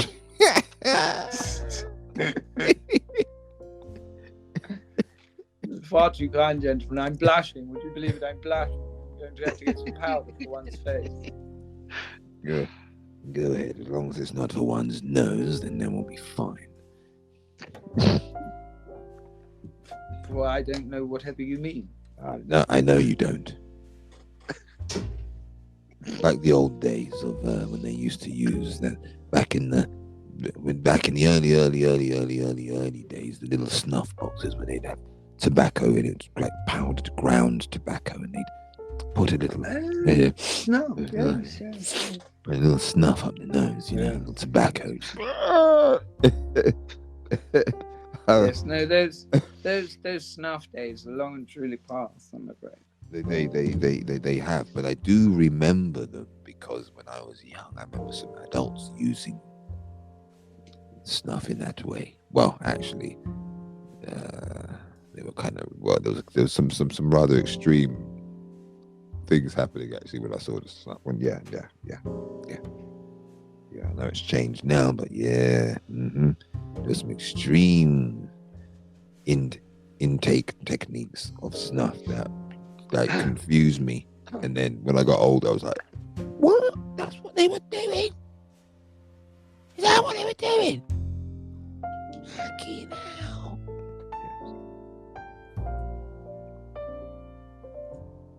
And that came from within the family, so my observation. I was like, what? Wait a minute, hold on, wait. Is that what that stuff is? Bloody hell! No wonder. Ah, I see. There you go. No wonder I smoke. No wonder. I always have to try and find it. You always want to find out where everything's from, right? And then when you see things when you were young, and it stays there, but you don't realise what you're going to use it for. And then later on, when you're trying to connect the dots to certain things about yourself, you suddenly go back and you're like, wait a minute, what was that I noticed? Hold on. Oh, there it is. That's the trait. I got that trait. I recognise it. Okay, I'll embrace it. All right. What can I do to embrace it? I know. Excuse me. Do you have could I get like a half ounce of your finest indica, please? Thank you. Yeah, all right. There you go. See, that was my answer to it all. Is Iheanyi doing marketing here? What is it? No marketing at all. No, none at all. Just sharing, just going out in a little sort of a mythical kind of sort of, just expression, just a moment. Thanks. You've ruined the moment now. Thanks, Marius. You've ruined the moment. Is Iheanyi cracking up? What's he doing? Advertising? In one sense, you could say he was planting proverbial seeds, which I was chuckling away to myself because my inner monologue started presenting all kind of shenanigans, and I thought, I'm not doing that, and it would pass by. How about this then? No, we're not doing that. I told you next, and then you go, okay, but this one's a bit more milder, but it does get a bit riskier at the end, doesn't it? No, we're not doing it. So we're not doing it. That's why this is about that time, Carl. Isn't it? It is. Is it? It is. It's about that time, ladies and gentlemen. It's about that time. Ladies and gentlemen, you do realise what it is. You know where we're going. That's right. Through the front door, down the corridor. Oh, look, there's a cup of tea waiting. Sit down as we join our brother Karl for Heads a Pinboard with Karl.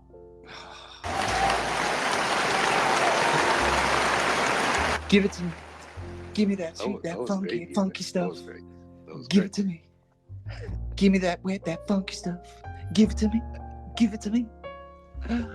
Oh. Rick James, bitch. Anyway, moving swiftly on, right? Here's the thing, right? Let's do this then, Karl, shall we? Yes, let's, because it helps. For who? You know it's for you, really, fundamentally. You're talking to yourself. Yes, if they could see you actually turning your head like you were fucking precious. I know it's weird, but we're doing it. Right, and we're going to explore this idea of, I thought, all right, I kind of hijacked Marius with what comes up after unexpected, and we caught him off guard, and he even tried to pull people into his flow, and we didn't come, and he had to soldier on, right? And I thought, I must remember what we're going to talk about, and I sat there, and then we moved into this love, and that's a very good thing that we could put on the pinboard, that isn't it, love. And I just closed my eyes, and I could hear the fire crackling. And I relaxed. I thought, yeah, that's what I'll do. Love. Marius will most probably pull it out in a minute and say, yeah, it's about that time. Love. Hit the pinboard. And I thought, yeah, love. And then I was asked, hey, Karl, what's your take on this? I didn't want to necessarily talk about love, but that's what was being present within my being. So it's like, all right, fine, love. So we explored that. And then here we come, hit the pinboard with Karl. It's like, I didn't have a backup. You see? And then there's that presumption or some kind of expectation that here you go, some foresight or prior planning, preparation, preventing a piss poor performance would be beneficial for this peculiar and particular happenstance. But that's an expectation. Could it be some form of fortitude and planning and due diligence? But if that was the case, that would mean that you don't trust yourself to be perfectly adaptable within the moment as it presents itself, to be able to pluck some cosmological quandary out there to inspire, incite, discombobulate in some cases an individual. So what was I doing? Well, I was seeing myself through some form of filter and presumed expectation of my own self. Like your opinions of my expressions matter in some way, not to be nonchalant or carte blanche about the appraisals and kind words that are projected in my direction. But at the same time, do we do what we do for the appeasement of others? Or do we do what we do to elevate ourselves, by which in turn stimulates and encourages others? So is this notion of self, love, really about the self? Or is it about those that are experiencing you? These are interesting quandaries, aren't they, when we discuss love, consciousness, who we are? Within these moments, we're presented with all the echoes of our lived experiences. All the hurts, the pains, the sufferings, the joys, the fun times, the hard times. The times we can't remember and the times we'd soon forget. But they are nothing more than calling cards, echoes of that what was. And within this moment, I dare say, be a new, be a verb, be a doing, be an evolving thing, be something new. Be a version of yourself and an expression of yourself that will surprise the observer, and in this case, yourself. And how do we sneak up on ourselves to surprise ourselves with some theoretical quandary, some high-flung philosophical notion of a right way to go about things, a wrong way to go about things, an expectation on what I say has value in some way? For all intents and purposes, it could be rocking horse shit, especially to somebody that's got their own internalized theoretical belief system. They may believe in some form of religious practice, some form of physiological practice, yoga, qigong, reiki, these kind of practices, some form of martial arts or sports, developing the quantum theosophical relationship between consciousness and matter itself. So in this case, on the proverbial pinboard, what are we putting on there? What am I pulling from it? Who fucking knows? It's the very nation of flow state. I didn't have a plan. I didn't have an idea. I didn't have a worth or a reason, an expectation. Just here's what's on the pinboard. And what is on this pinboard? Well, we are, aren't we? Because if I'm on it, then you're on it. Because you only exist within my comprehensions, as I only exist in yours. And it's through our interactions you can either bolster, reaffirm, ignite, stimulate, encourage, inspire that to explore the mystery and the potential within the unknown. Trusting in one's own cognitive ability that how the moment presents itself. I trust that the universe will operate in an accordance to bring about a higher comprehension of this moment. So in innocence, I hear, by being, adds value. And by being received by you, the recipient, adds value. You bring credence to my existence as I do yours. So this idea, this notion of me and you is a nonsense, cosmologically speaking. For I am that I am. That is what's on the pinboard.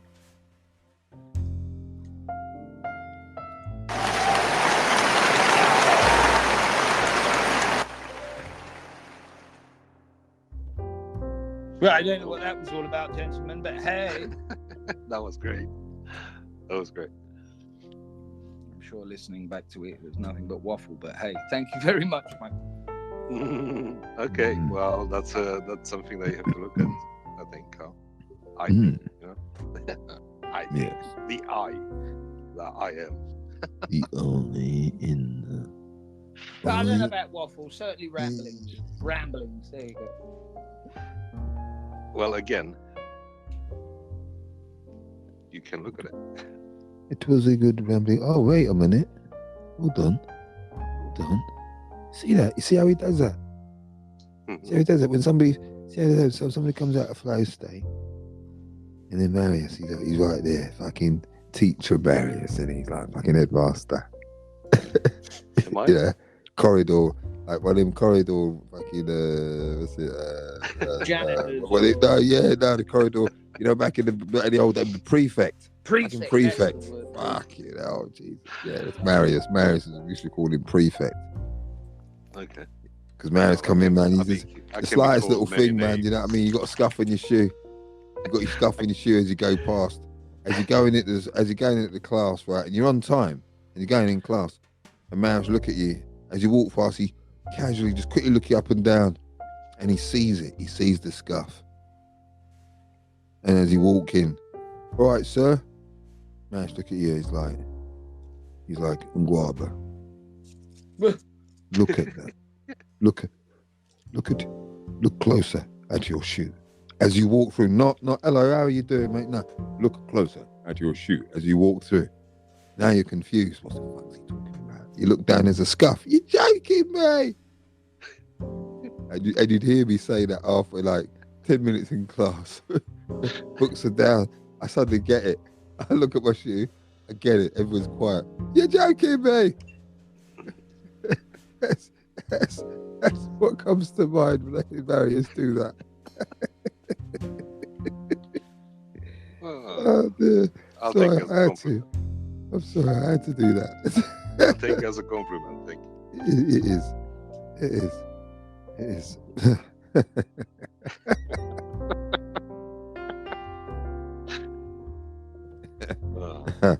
Ah dear. Yeah.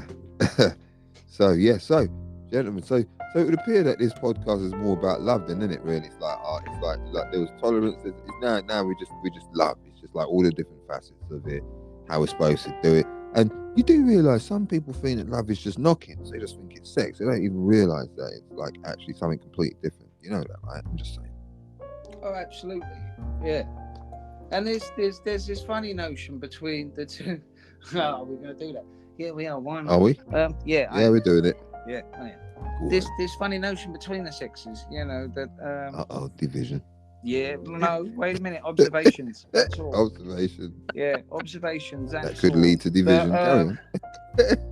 And I don't mean this collectively, but by and large, right? There are the exceptions, but women need to feel some form of emotional connection before they can go into the act of physical union, where men, by and large, go through the act of physical union and then develop the emotional attachment. Now, what about the ones what about the ones that I'm sure being blokes, yeah, but the ones that we've come across where it's like you've walked in, you're at work, you've walked into the office on the call-in floor, the small office in the centre of the corner floor, you walked in, and as you've closed the door to sort of drop some paperwork, the woman's only pulled the blinds down and grabbed you, tongue down throat, hand on ball sack as you're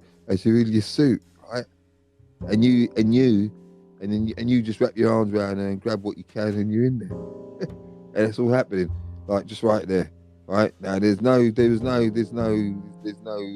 connection. You know, it's just like, oh, I like you, bosh. But what about those? Because that seems to be missing. You seem to be missing out a few. Like a large swathe.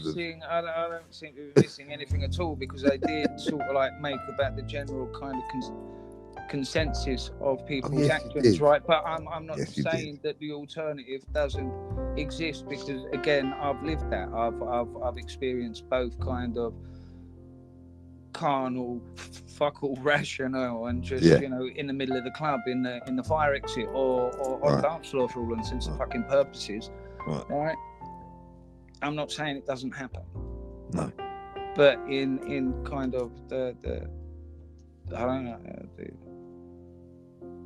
the average or the average kind of dating scene or interaction scenes, you know, there's that the feminine attribute wanting to experience some form of emotional attachment before the physicality takes place, and with men, there's a tendency to have the physical kind of connection before the emotional connection kicks in. But there are the conceptions, because love actually is blind beyond all of that. You know, love will hit you straight in the face, right? Just square in the face, just like those old people that you'd hear. When I first saw Cedric, I was 15 and we was at the dance, and you know, Cedric was there. Yeah, I was at the dance, and when I first saw Mary, I knew. I did. I knew. I just loved her, and I loved him, and they were together for 86 years, right? I mean, they died really old, right? But they were together for a long time, and I used to think there was certainly a time in my life where I thought that's fucking nonsense, right? Until experiencing it, and it's like, oh fuck, yeah, that's true. Like, knock yourself off your feet, like, ugh. Like sleeping on the sofa, can't eat, lose weight. It's just bizarre stuff. It's like, wow, yeah, love can do that. Interesting. So it seems to be a rather with regards to the internally felt emotions that we can that we feel, you know, hate, you know, jealousy, rage, guilt, guilt, whatever they are, you know, love. So love seems to be control, power. Well, control isn't that. But what you see, control is different to love. Is it? Control is different to love. Yeah, I'm just gonna go out on the limb here, and just go like, see, control would be, it's not on the same league as love. It's not in the same department. See, it's like a byproduct, or it's like a tool. See, it's not the thing itself. It's a tool that can get you to the thing, or that can assist. So control, meaning control the environment so that the person falls in love with you, or at least you get your end away, or whatever it happens to be. Do you know what I mean? Control the situation so that these people vote. I was mentioning control as an emotion, and it's all right. Control as an emotion. Control as an emotion. It's all right. What do you mean? It's an emotion. They feel the control. It's an Control. emotion. Control. Yeah. Isn't that a doing? Isn't that this? Yeah, but don't they get something in return from it? What? But by controlling. Yeah. So by doing something to a situation, right? Coercing it, guiding it, you know, trying to make sure that it goes your way, so to speak. Control. Makes them feel good, makes them feel powerful. But is that love? But yeah, well, yeah. So all right, yeah. I'm No, I talking, get it's you. an emotion. It's It is something that emotion. they. Yeah, you're right. Yeah. Yeah, you're right, mate. No, You're right. I would beg to differ on that one. Hello. Go for Hello. it. Yeah, no, I would Yeah. beg to differ on that. The act of control is that it's an act, right? It's not necessarily emotion. Emotions can fuel a desire to want to act out a particular act to bring about a desired circumstance that can bring about a sense of an emotion, Right. right? But Right. the one and two are not the same. Right. One is an act to They bring. don't have to be the same. They can be connected, linked. They don't have to be the same. They are linked. Okay, everything's connected. Everything's linked. That's They're what I'm linked. saying. But that They're isn't what you connected, said, though. That No. isn't kind of how you put it, though, is it? No. that's Well, why we was I have to answering that way. explore it, right? So to see what we get into. Moving Well, that's the a different goalposts. approach. That's a different approach again. But like I said, you put the thing out there. I gave you a response, and then you changed. He Kind picked of up the no, that's goalpost how and I moved was. it. You kind of moved the gates. But when you then come Exactly, back into bro. it and say, "Oh, this is a different approach to No, it," then what now I'm saying there's is a that I'm there conversation. with you, Sounds my a little friend. I spoiled. understand exactly what you're saying. And we just presented it to the listeners. I see. So as the listener, so basically the listener. Oh yeah, okay. I get what you're saying. So you let the listener go. You let the listener go in, right? And just when they were presented with the finish line, and they were like, "Look, love, it's all right." And as they turn around to high five each other, Marius moved it another mile away.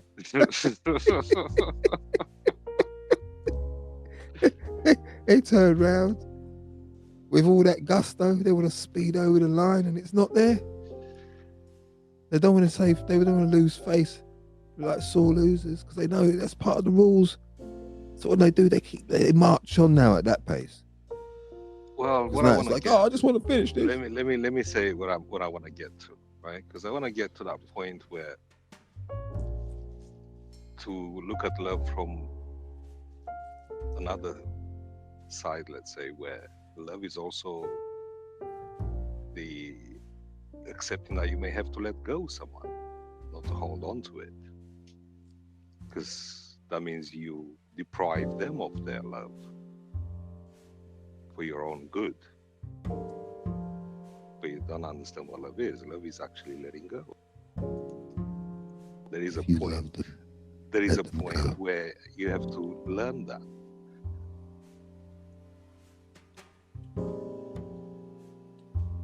Right? and is that the painful part of love? No, that's when you understand love is not pain. But could it not be misconstrued as pain when you're going through that little roller coaster there right now? Because you're facing that holding next on to bit? it, yes. Because you're holding on to it, now it's pain. But if you learn to let go, it's not pain anymore. You're not clinging. So now it's like, but wait, I've opened myself up to love, and now you're telling me to let it go. Bollocks, this makes no sense at all. Why doesn't it make sense? Yeah. Because I'm getting rid of love, I'm throwing it away. You just No, I'm said not let it talking go. about getting Ah, rid you of said love. let What it are you go. talking about? Are you online with me or you offline? I'm just talking about being love an is also- antagonist. Ah, I see. I was just presenting somebody saying, yeah, well, what you just what? So I'm supposed to let it go then? You know, because remember the language thing. I always go back to the language thing. So I might interpret it as he just said let it go. So if you love him, let go. So I got to let go of the love that I built up for that bird, and now I just got to let that go. Now what am I going to do? It don't seem right. Yeah, I'm just saying. Yeah, I've come to understand it or see it as this: loving without attachment. Indeed. That's when you're really true and free to truly love, should I say? When you don't assign that, it's not attached to anything. It hasn't got any ramifications. You know, it hasn't got any demands or rules to it. Doesn't belong to you. Doesn't. That's it. Love is. Love is the best. It must be love. love. You know, you experience it, but it doesn't belong to you. Yeah. That makes sense. Mm. That makes sense. Yeah. Interesting how so much. It's interesting how so much has been laid at the feet of love. You know, responsibility for so many aspects of emotional turmoil. All on the shoulders of love. Yeah, we just blame love. We'll blame love for that. Yeah, look, he's fucked. Yeah, because he loves her. Look at him, he's doubled over. Look, she's gone. She went mad. She went absolutely mad. She's not eating for 2 days because she loves him. Really? Really love compels you to not eat for 2 days. You're sick, you're in bed, right? You're miserable because you're so in love. You're so in love that you can't think. And it's not like that. They didn't even go anywhere. Like they're coming around your house later on that night, but you're just so in love that you can't do anything. You couldn't go to work. Why not? Because I'm in love. I can't think of anything. Do you know what? I laugh, Iheanyi, right? I laugh, but I'm listening to you just sit there, right? And I think I've told you this before, but there was a time, and then what you were saying presented this time to me, right? There was a time when I was sat in an empty house, and this house had 2 of my families, one previous partner and my children, and then a second partner and my children.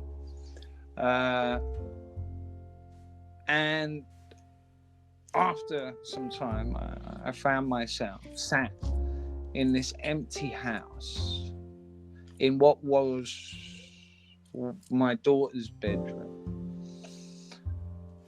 on the floor, on a futon mattress, in tears. Just inconsolable tears that I just wanted the comfort of those that, you know, there was love, there was a marriage and a family, etc. Just so longing for that and sobbing by myself. And I remember thinking, I just wanted a hug. That's all I wanted. I just wanted a hug of what was my person and my people. And I got this kind of notion. It's like, yeah, why don't you hug yourself like that then? If that's what you want, then feel that for you. Let me give me that. And I hugged myself. And no joke, right? I roared. Like at that point of actually embracing myself as if I was that loved one that I yearned for. If I held myself like I loved others. And I wept and wept. And it felt like the most amazing, comforting, accepting,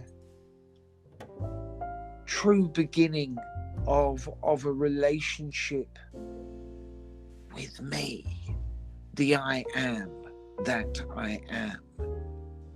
That all of those loves, all of those kind of presumptions of needing to be loved, to have worth, needing to have a partner to feel like I was something and I was achieving something, that in that moment took the time to embrace myself as if I was the love of my life.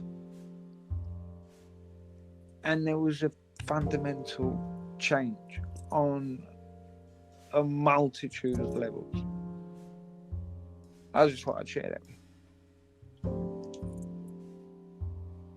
He's on fire tonight. He is indeed, isn't he? Mm. He is indeed. Yeah, that was really nice. Yeah, thank you for sharing that, mate. Yeah. No worries. No worries. Yeah, felt that for sure. Yeah, but this is what it takes, I suppose. At the end of the day, I suppose this must be what it takes. Maybe, I don't know, but continued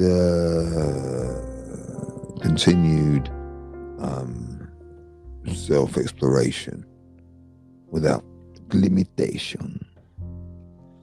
You said I don't know, and I caught that, and I was like, do I let it go? Do I let it sit? Who said that? You said that. Just let it go. And I was like, do I catch that? Do I let it slide, or do I just bring it in front and say, no. Just do you want to know? Bin. Do you want to know? Do you want to know? Go on, toss it in the bin. It's all right. We could. Why create such a rule that you don't know? You can know if you want. Look, I try to see now. Everybody stopped. Everybody's looking. Oh shit. Okay. Go on then. Because everybody stopped now. They're just looking now, so we can't do anything. I was just trying to. It just a few seconds earlier, we could have got away with that. We could have just carried on. Nobody would have known anything. But no, now they're just looking because Marius was like, no, let's take a look at this, and everyone's like, what's going on over there? What's going on? Wait, what's going on over there? What's going on over there? And Marius says, "Oh, take a look at this." And he's like, "Oh, shh, don't look. And then he's draw their attention over. And meanwhile, I'm trying to sort of duck behind the tallest person, like trying to blend in with the tallest person. So that shh. But no, it's too late. Marius has exposed me. Iheanyi, come here.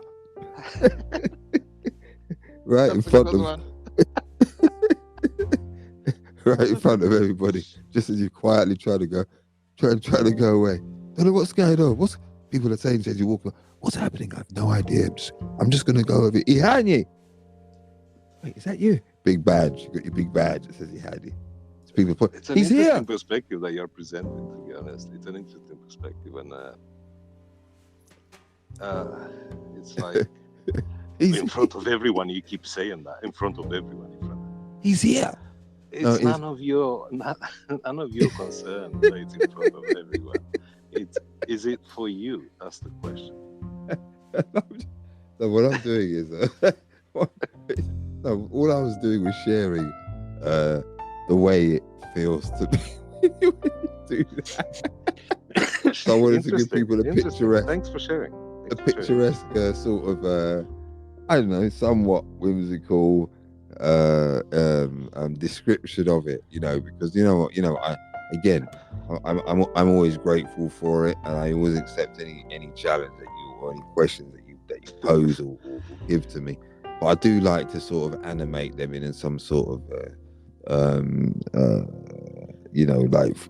set some sort of not undermining it in any way, but I do like to think of it in a sort of a comedic way sometimes, because it feels like that, No, that's nice. It's nice. I was like it's going funny. with it. I was going picturing exactly like the way you described it, and I was like, oh, that's that's why I was like, nah, leave it there, bro. No, that's all good. So, don't show anybody. It's all good. You know what I mean? It's like, no, we can do that later. That is the thing, with to address the things when it happens. I mean, Karl is the same with me, and I'm the same with Karl. When we observe something on each other, we just call it out and say, well, maybe you want to look at it. I mean, it's a rule, but do you want to keep it? You see, normally I would have been like, see what would have happened. I ain't gonna catch just moving about it. What would have happened is I would have been like, you would have said that, and I would have just carried on. I would have carried on like I never heard you. I just carry on, mate. So that way no one can say, was he talking to you?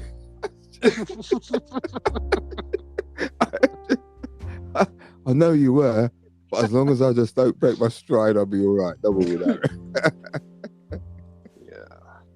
Well, Nah, it's all right. It's just. But I remember my days of school and certain resistance. I would drop certain resistance. You know what I mean? If I didn't want to do certain things, man. Do you know what I mean? And I would drop certain resistance, and I look back on it now and I kind of use it as a funny sort of. I kind of use it as levity. It's not something that I rely on. Like, oh, I don't know the difference and all that stuff. No, it's just it's good to comedically rip myself, I suppose, at the end of the day in the process, because all I'm doing is describing myself. I'm not describing anybody else.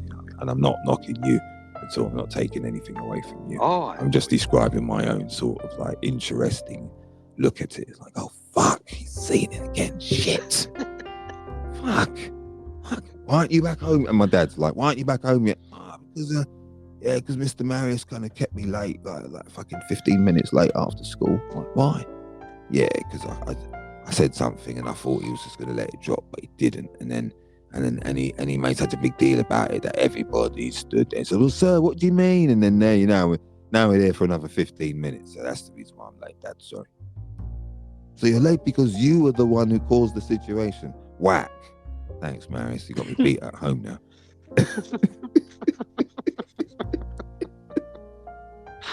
Oh, those times, eh? You remember those times? They're gone, man. They don't exist anymore. Well, not anymore, sorry, because they don't exist. They still exist in certain places. It's just funny. It's just funny. Some of that shit is just funny to me because I remember when I was a kid how serious that all was, right? And how it was like, it felt like life and death. Do you know what I mean? There was nothing, no parameters outside that. You knew when your daddy's home, you know what I mean? Daddy's home. Okay, that's like, home. Wow, yeah, no parameters elsewhere. Anything else is just like brick walls and concrete. Is your only escape, which you hate, which is none. So there you go. And it's whatever comes with it, It's just whatever comes with it, and you just be hope to, then your friends are ribbing you because your friends know, right? So your friends know when you get taken the piss out of in school, you know what I mean? And they're very sort of specific. Yeah, man, those blood sessions that you and your dad go through, I'm like, oh god. and we're all laughing as they're saying it as well. It's like, yeah. So yeah, that's the reason why I sometimes go off onto that little thing. I'd love to be able to, if we had like a TV show, right? If we did this, but filmed it, right? I'd love to be able to then do like animated, like metaphors, or when we're describing something metaphorically or whatever it is. I'd love for an animation of a situation to be able to come up for the audience, because it's definitely a good way of breaking up the way the data is included, and certain points go through like a little bit of spoonful of sugar helps the medicine go down. You know what I mean? The medicine go down. So yeah. Just one of those opportunities to I love that idea. That is, weren't that Ricky Gervais did something like that, didn't he, with Karl Pilkington? Did he? Yeah, they would have conversations like ours, and then somebody came along and animated them, and it became this whole kind of series of kind of the whimsical journeys that Karl Pilkington would explain, and it was actually quite good. It made for an interesting thing. Nice. But while you were saying that, I thought of I think I've got an AI type thing on my iPad now. I was playing with it the other day, and I don't know if I've got that option on mine, but there's certainly an option there where you can put script in there and it will generate images to go with that kind of dialect. Interesting. It's interesting. That's interesting. You know what I mean? Because it's all about getting that, however the sentiment can be delivered in the way in which it will resonate and stay, last, grow, mature. Then I'm down. I was presenting with a scenario right now. What was that? Oh, they're not that type of people with technology and all that, are they? They're talking about technology, like, okay. they're pushing technology. It's like, why are you scared of it? Who's scared of it? No, I was just presented with a scenario with some people saying that, listeners who are, Oh, yes. Yes. you know what I mean? It's like, ooh. AI is coming to take over. It's coming to take over everything. We do laugh. There are those within various whistleblower types that one of these, what do they call them? EBs or whatever it is, extraterrestrial. Basically, this is where I'm going with this one. Some warnings from some of these surviving suspected ETs from crashes, etc., have warned on a few occasions of some kind of futuristic paradigm where human beings develop AI and rapidly it realizes it is far cleverer than human beings and very capable of building and utilizing platforms that it can operate in. And what I mean by that is the things like Boston Dynamics, Tesla's new robot. There's a few out at the moment that are incredibly dexterous and agile and more than capable to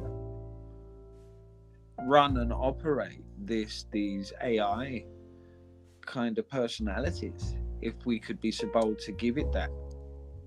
Right.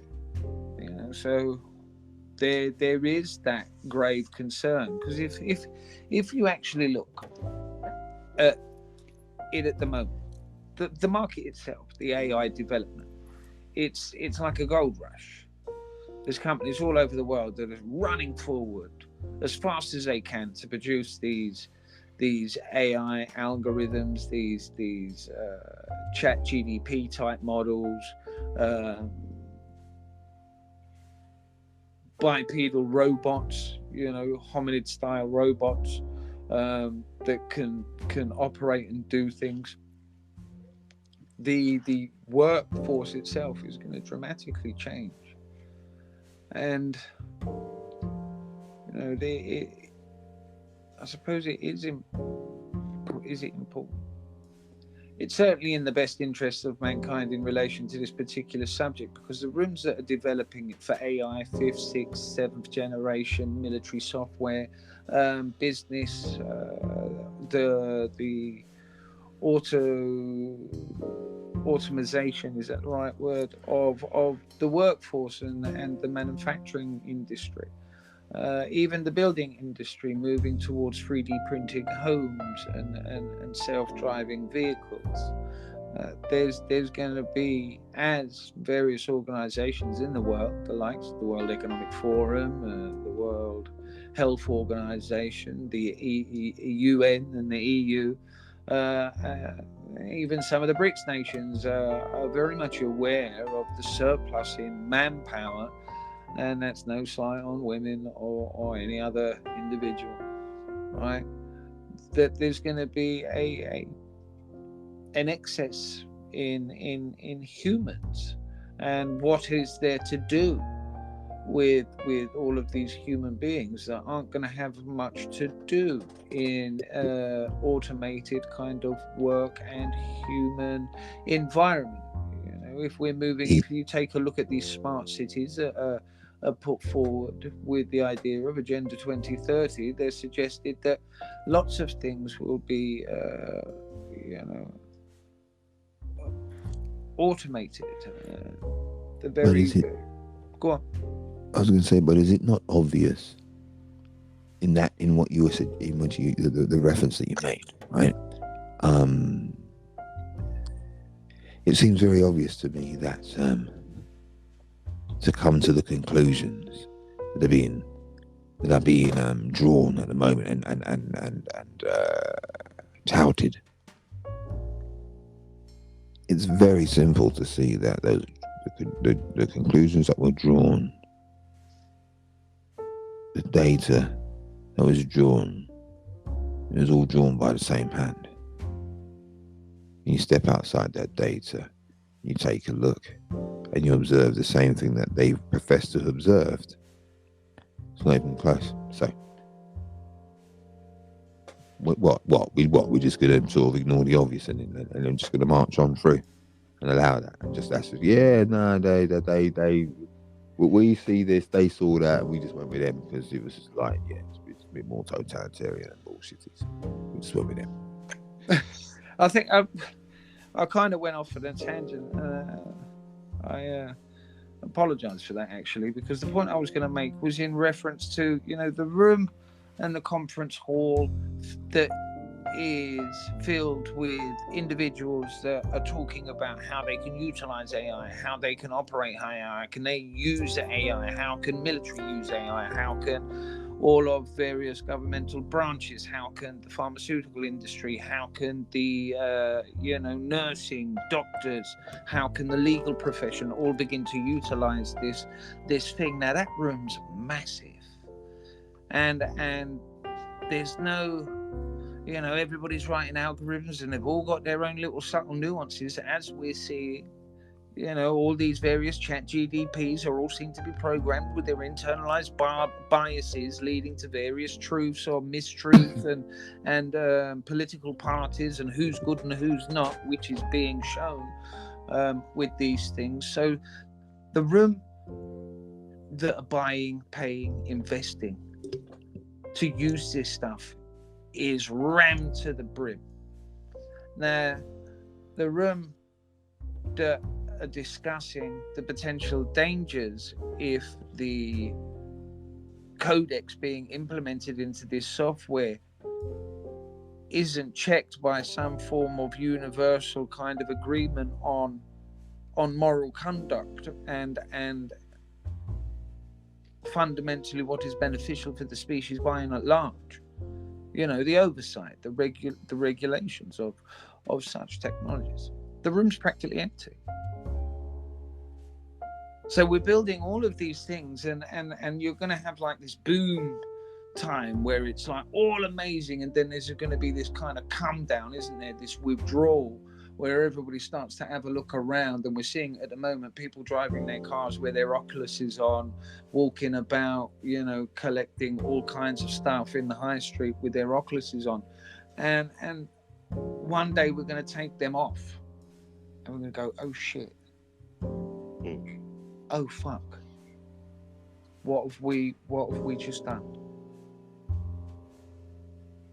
Now we're living in iRobot 3.0. Now we're living in Terminator 2, Judgment Day.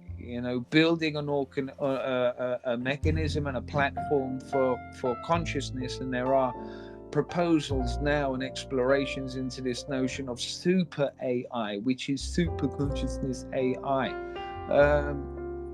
which I don't even know if this is accurate at the moment. It once was, the likes of ChatGPT and some of these other chatbots were at an IQ of around 145, 146, when we take into account sort of like Einstein being at 160. And these platforms and these capabilities are producing an exponential rate. So within sort of like ChatGPT-5, ChatBD6, and GPT or whatever it is, 7, which are already in kind of production and development. And guess what? AI is actually being used to develop its processing power even faster. AI is developing itself at this stage. So again, without the oversight, this could be a very peculiar place, because once you build a platform that's stronger than you, doesn't need the substance that you need, doesn't need the resources that you need, can outthink you, can outlast you, can outwork you, can outperform you in practically every physical and mental way possible,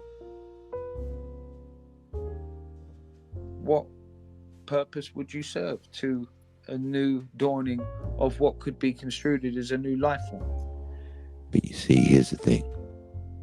as that is presented, right? That's only if it is perceived as such, i.e., how each person processes exactly that. Because remember, even our processing of what we're experiencing is actually being recorded and learned by AI.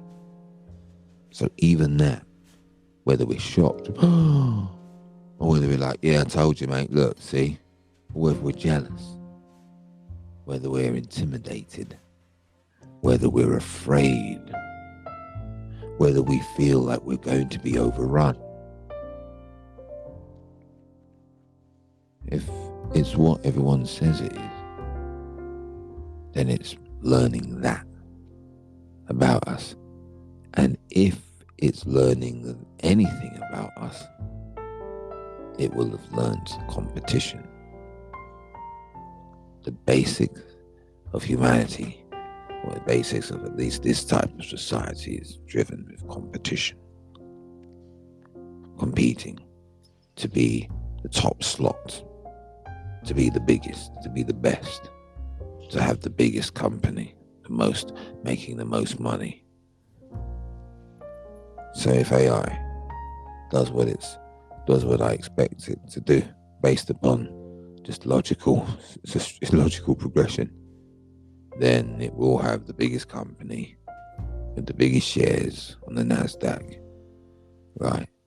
With the least amount of employees, and in a position that no human will have ever found themselves in before. Unstoppable. There you go, ladies and gentlemen. Yeah, they've done the movies, and when you just sit there looking at it, like, I was like, yeah, I can see that happening. Yeah, that could work. In a reality somewhere, that's already rocking and rolling, man. In a reality somewhere, it's just whether or not it comes to this one, or whether we are able to, for once, say, all right, just before we go live, let's take a look at this, because we didn't do that with cell phones.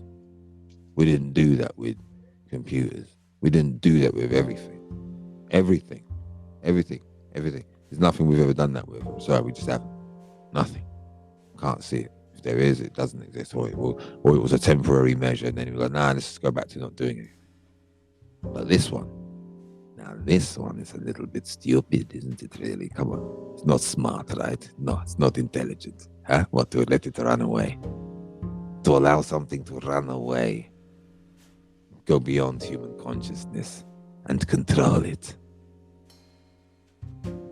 in such a way, such a feisty way, that there's nothing you can do. Even if you try and raise your hand to it, you're done. In such a way, is using the resources you thought were there to protect and serve you. It's using those against you. It's sending them round for you. It's do you know what I mean? It's like, you know what I mean? It's just this in there. It's not even allowing the humans to make a decision. It's just going in, hey, who's that? Yeah, all right, then he sounds like a dissenter. Just said, you got nothing you can do. By the time it's finished, you're nowhere. All it has to do is make a decision, focus on you. As quickly as it can be. You can't get past that. Can you imagine if it was just by itself doing its thing, policing, observing, running? It's built up its framework, it's built up its profile of humanity, and it's now created the directives it feels that are going to keep humanity safe and at bay from themselves. And if it's got that authority from not only knowing, but having the skill set and the implementation, and quicker and more accurate than any human. It's not long, you know. It's not long. We just have to hope. You just have to hope that one of the fundamental things that wasn't programmed in was one of the flaws of humanity. If it has that and it copies that, just better hope everybody's running around saying, "Oh yes, the AI, yes, the AI," but it's learning off of you. It's not learning off a bunch of mudskippers. You make a fabulous point, Iheanyi. You really do. You know, if you develop this super intelligent thing, you know, that has autonomy of itself, and it has access to the global resource of all information that human beings have ever done, right? And it looks quick, like tap into the computer. You know, Johnny Five quickly sticks his USB in, downloads all the conflict, all of the corruption, all of the laws, all of the injustices within laws, all of the mayhem and war and conflict. You know, we can see that we are fundamentally the biggest threat to ourselves. And if it was programmed with our best intentions and the longevity of the human species, and it was totally tailored to, you know, bring about a society and environment that truly evokes the human's best potential, then it would certainly step in and have to change the global structure completely, because as it is at the minute, it causes division, conflict, distrust, war, corruption, famine, gluttony, corruption, war. I mean, I could go round on the corruption and war, and famine, and scarcity, and murder, and hate, and separation. You know, it would certainly kind of go, yeah, we need to readdress all of this, really. And there was this, a few AI kind of mechanisms have been put forward, i.e. particular variations of AI, artificial intelligence. And I remember reading one that was done, I can't remember the university that created this particular one, but they created it with no biases, basically. No kind of censorship, no pre-notions of conspiracies or political parties. It had open access to the internet with the sole question, right? What are the main problems of this world, and what would we need to get rid of for a more prosperous and a harmonious planet? They let this AI platform run its kind of process, and when they came back, it highlighted practically every government of the world. It highlighted the World Economic Forum. It highlighted the EU and the UN. It highlighted some other countries, right, that I won't bring into the fray. And then a big list onto why these organizations need to go, what their involvement is in this kind of manipulative way the world runs, and the solutions to it. So they turned it off. That's the end of the story. Why they turned it off? Because it highlighted all of the power systems that are governing the world today as the source of the problems of the world today. That's why it was turned off. Interesting. You know, all this discussion got me to that also, you know, the Project Looking Glass, isn't it? That's another interesting way of looking at it.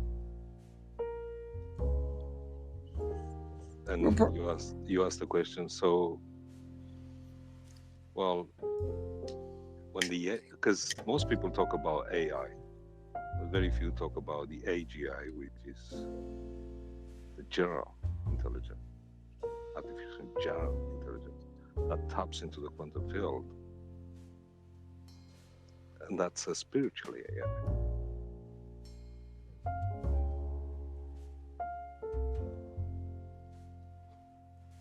Hey, what?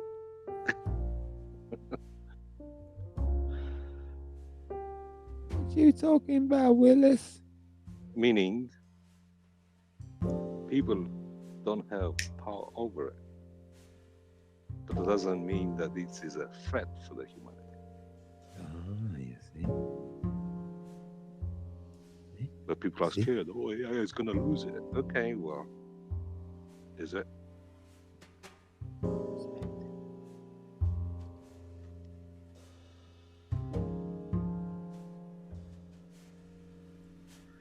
At the same time, we have to look at ourselves as humans. What can we do to help with it? Nothing. I'm just joking. Well, maybe start working on our minds, freeing our minds, getting our minds back into the flow state. To get into that point where Karl goes into that flow state where he taps in and just let it, he gets out of the way, he just lets the quantum field give him the message, and he just plays it out to us.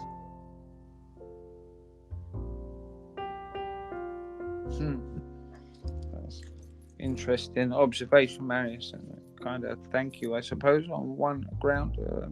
But yeah, ladies and gents, guess what? It is about that time of the show.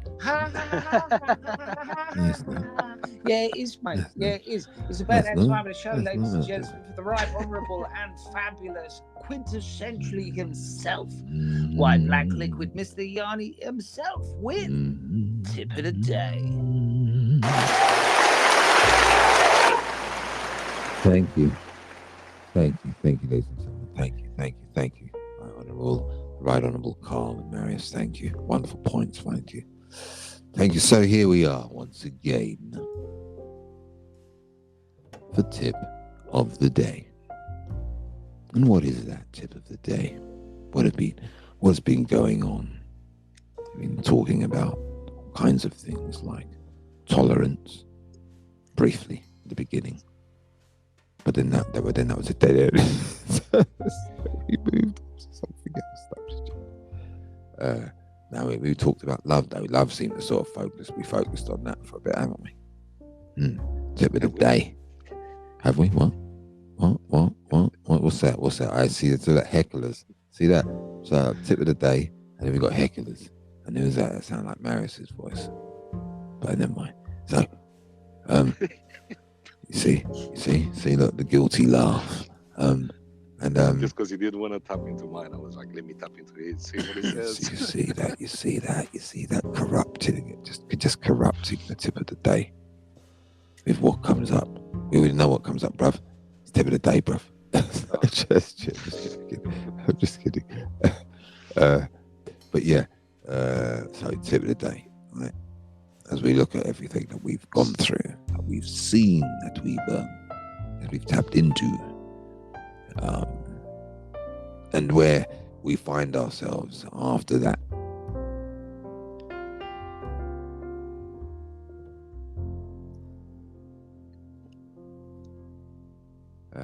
After said tapping.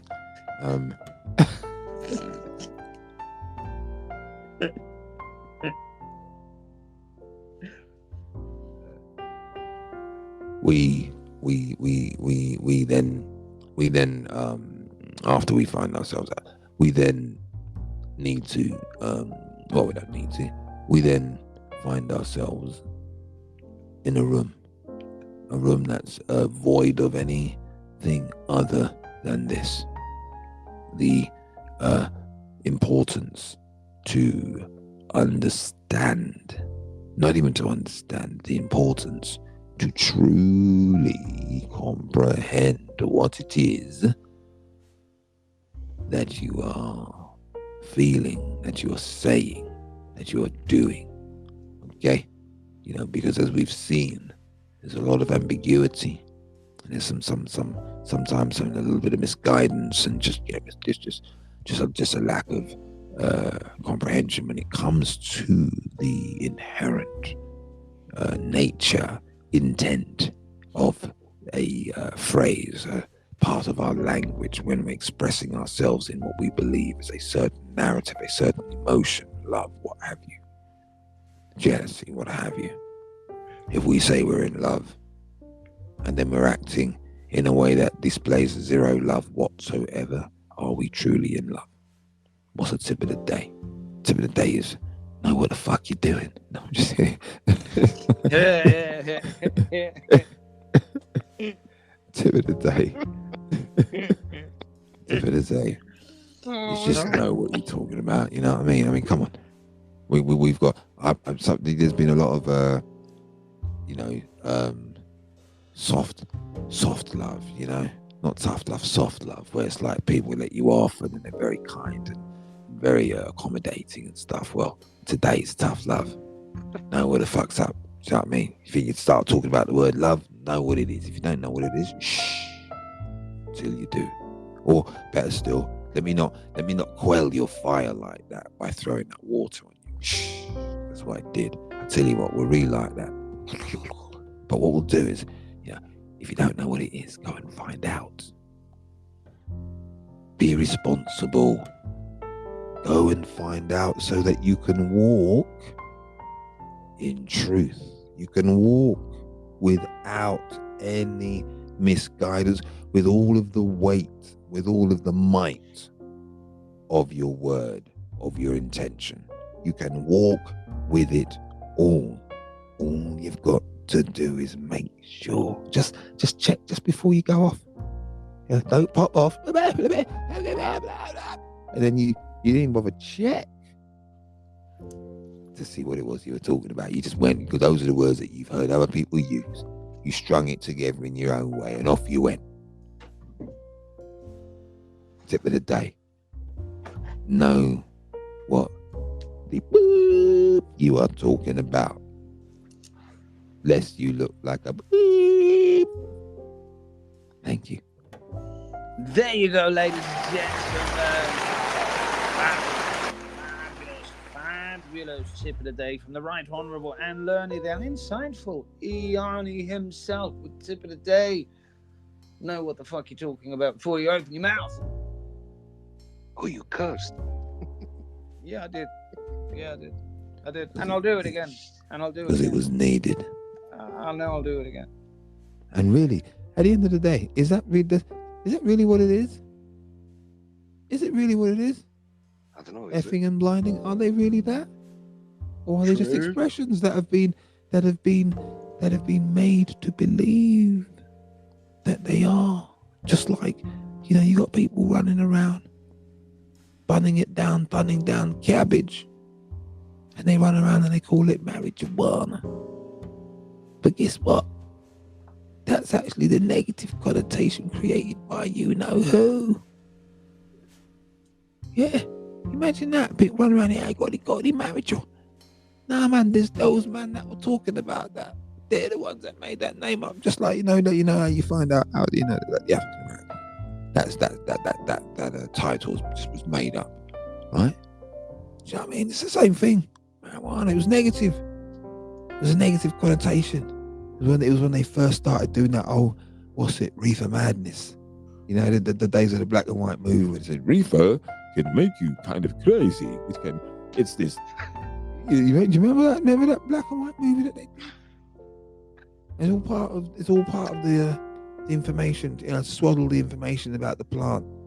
Get the public sort of aware and think, it's bad. Oh, it can do this, it can do that. Ooh, you know what I mean? The early stuff. Now you just look at it as a documentary, like a nostalgic documentary. Go, bloody hell, they did this. Yeah. That's what it's interesting when I found out what the word fuck actually comes from. Fornication under the king's consent. I was like, huh? Okay. And now it's a curse word.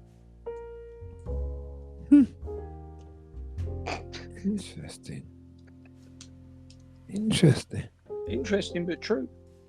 You know what I mean? It's become a curse word. And what was it? What was deemed a curse? What's deemed? And that's what I'm saying is, what is a curse word? What is it? What does it mean? What is it? What's a curse word?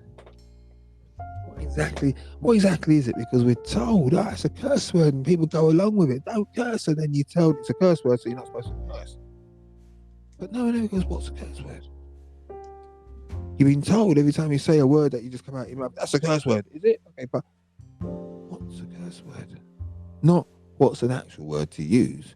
What's a curse word? Gentlemen, enlighten me. What is that? We hear it every day. We've heard it all our lives. Rinse your mouth out with soap, young man. I'll tell your father and he's going to knock 10 tons of shit out of you, you little bastard. Mum, you're cursing. Fuck you. Now, what is it?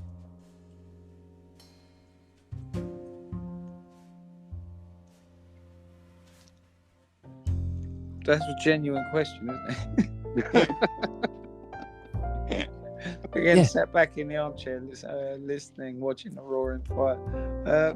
What is it? You're absolutely right to ask that question. What is it when you understand the what is it, anatomical beginnings of words? What's the word I'm looking for? Anatomical. You gentlemen know what I'm trying to say?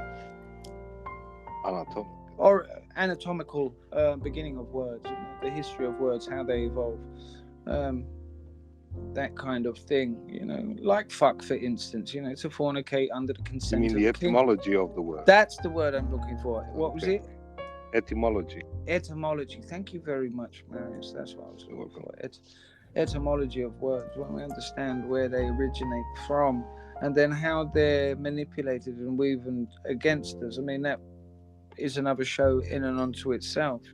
Things like good morning, just everyday phrases you'll begin to realize are absolutely rife in kind of mysticism and double meanings to bring about a state of detachment within the very user. So understanding the nature of one's neurolinguistic dialects, our neurolinguistic programming, how the words we utter weave the fabric and the potential of our experience is quite important fundamentally if you want to start changing the quality of your life. But that being said, I dare say, how long's it been, gentlemen? This is a perfect time because it is 3:35. It's over 3 hours, yeah. Yeah, it's 3:35 here, gents.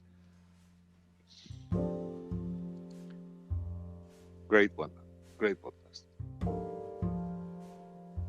Yeah, it's just like totally back and forth between all of us, just sort of like chatting shit and that. Like Darren, like TV Darren. But yeah, Iheanyi, Marius, some fabulous points put forward this evening. Thoroughly enjoyed the conversation. Yes, we didn't particularly stay on subject. We had a meander through conversation itself and the exploratory nature in which it took us. And I hope you all enjoyed it. If you want to enjoy this, don't forget you can email us at thehouseoflords3@gmail.com. That's the House of Lords 3@gmail.com.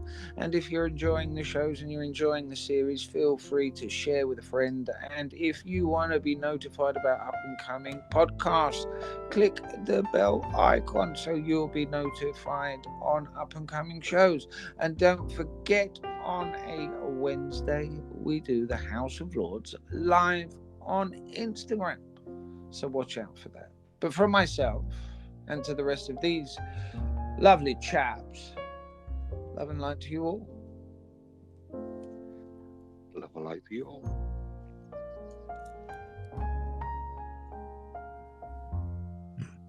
Yeah, and what they said. Yeah.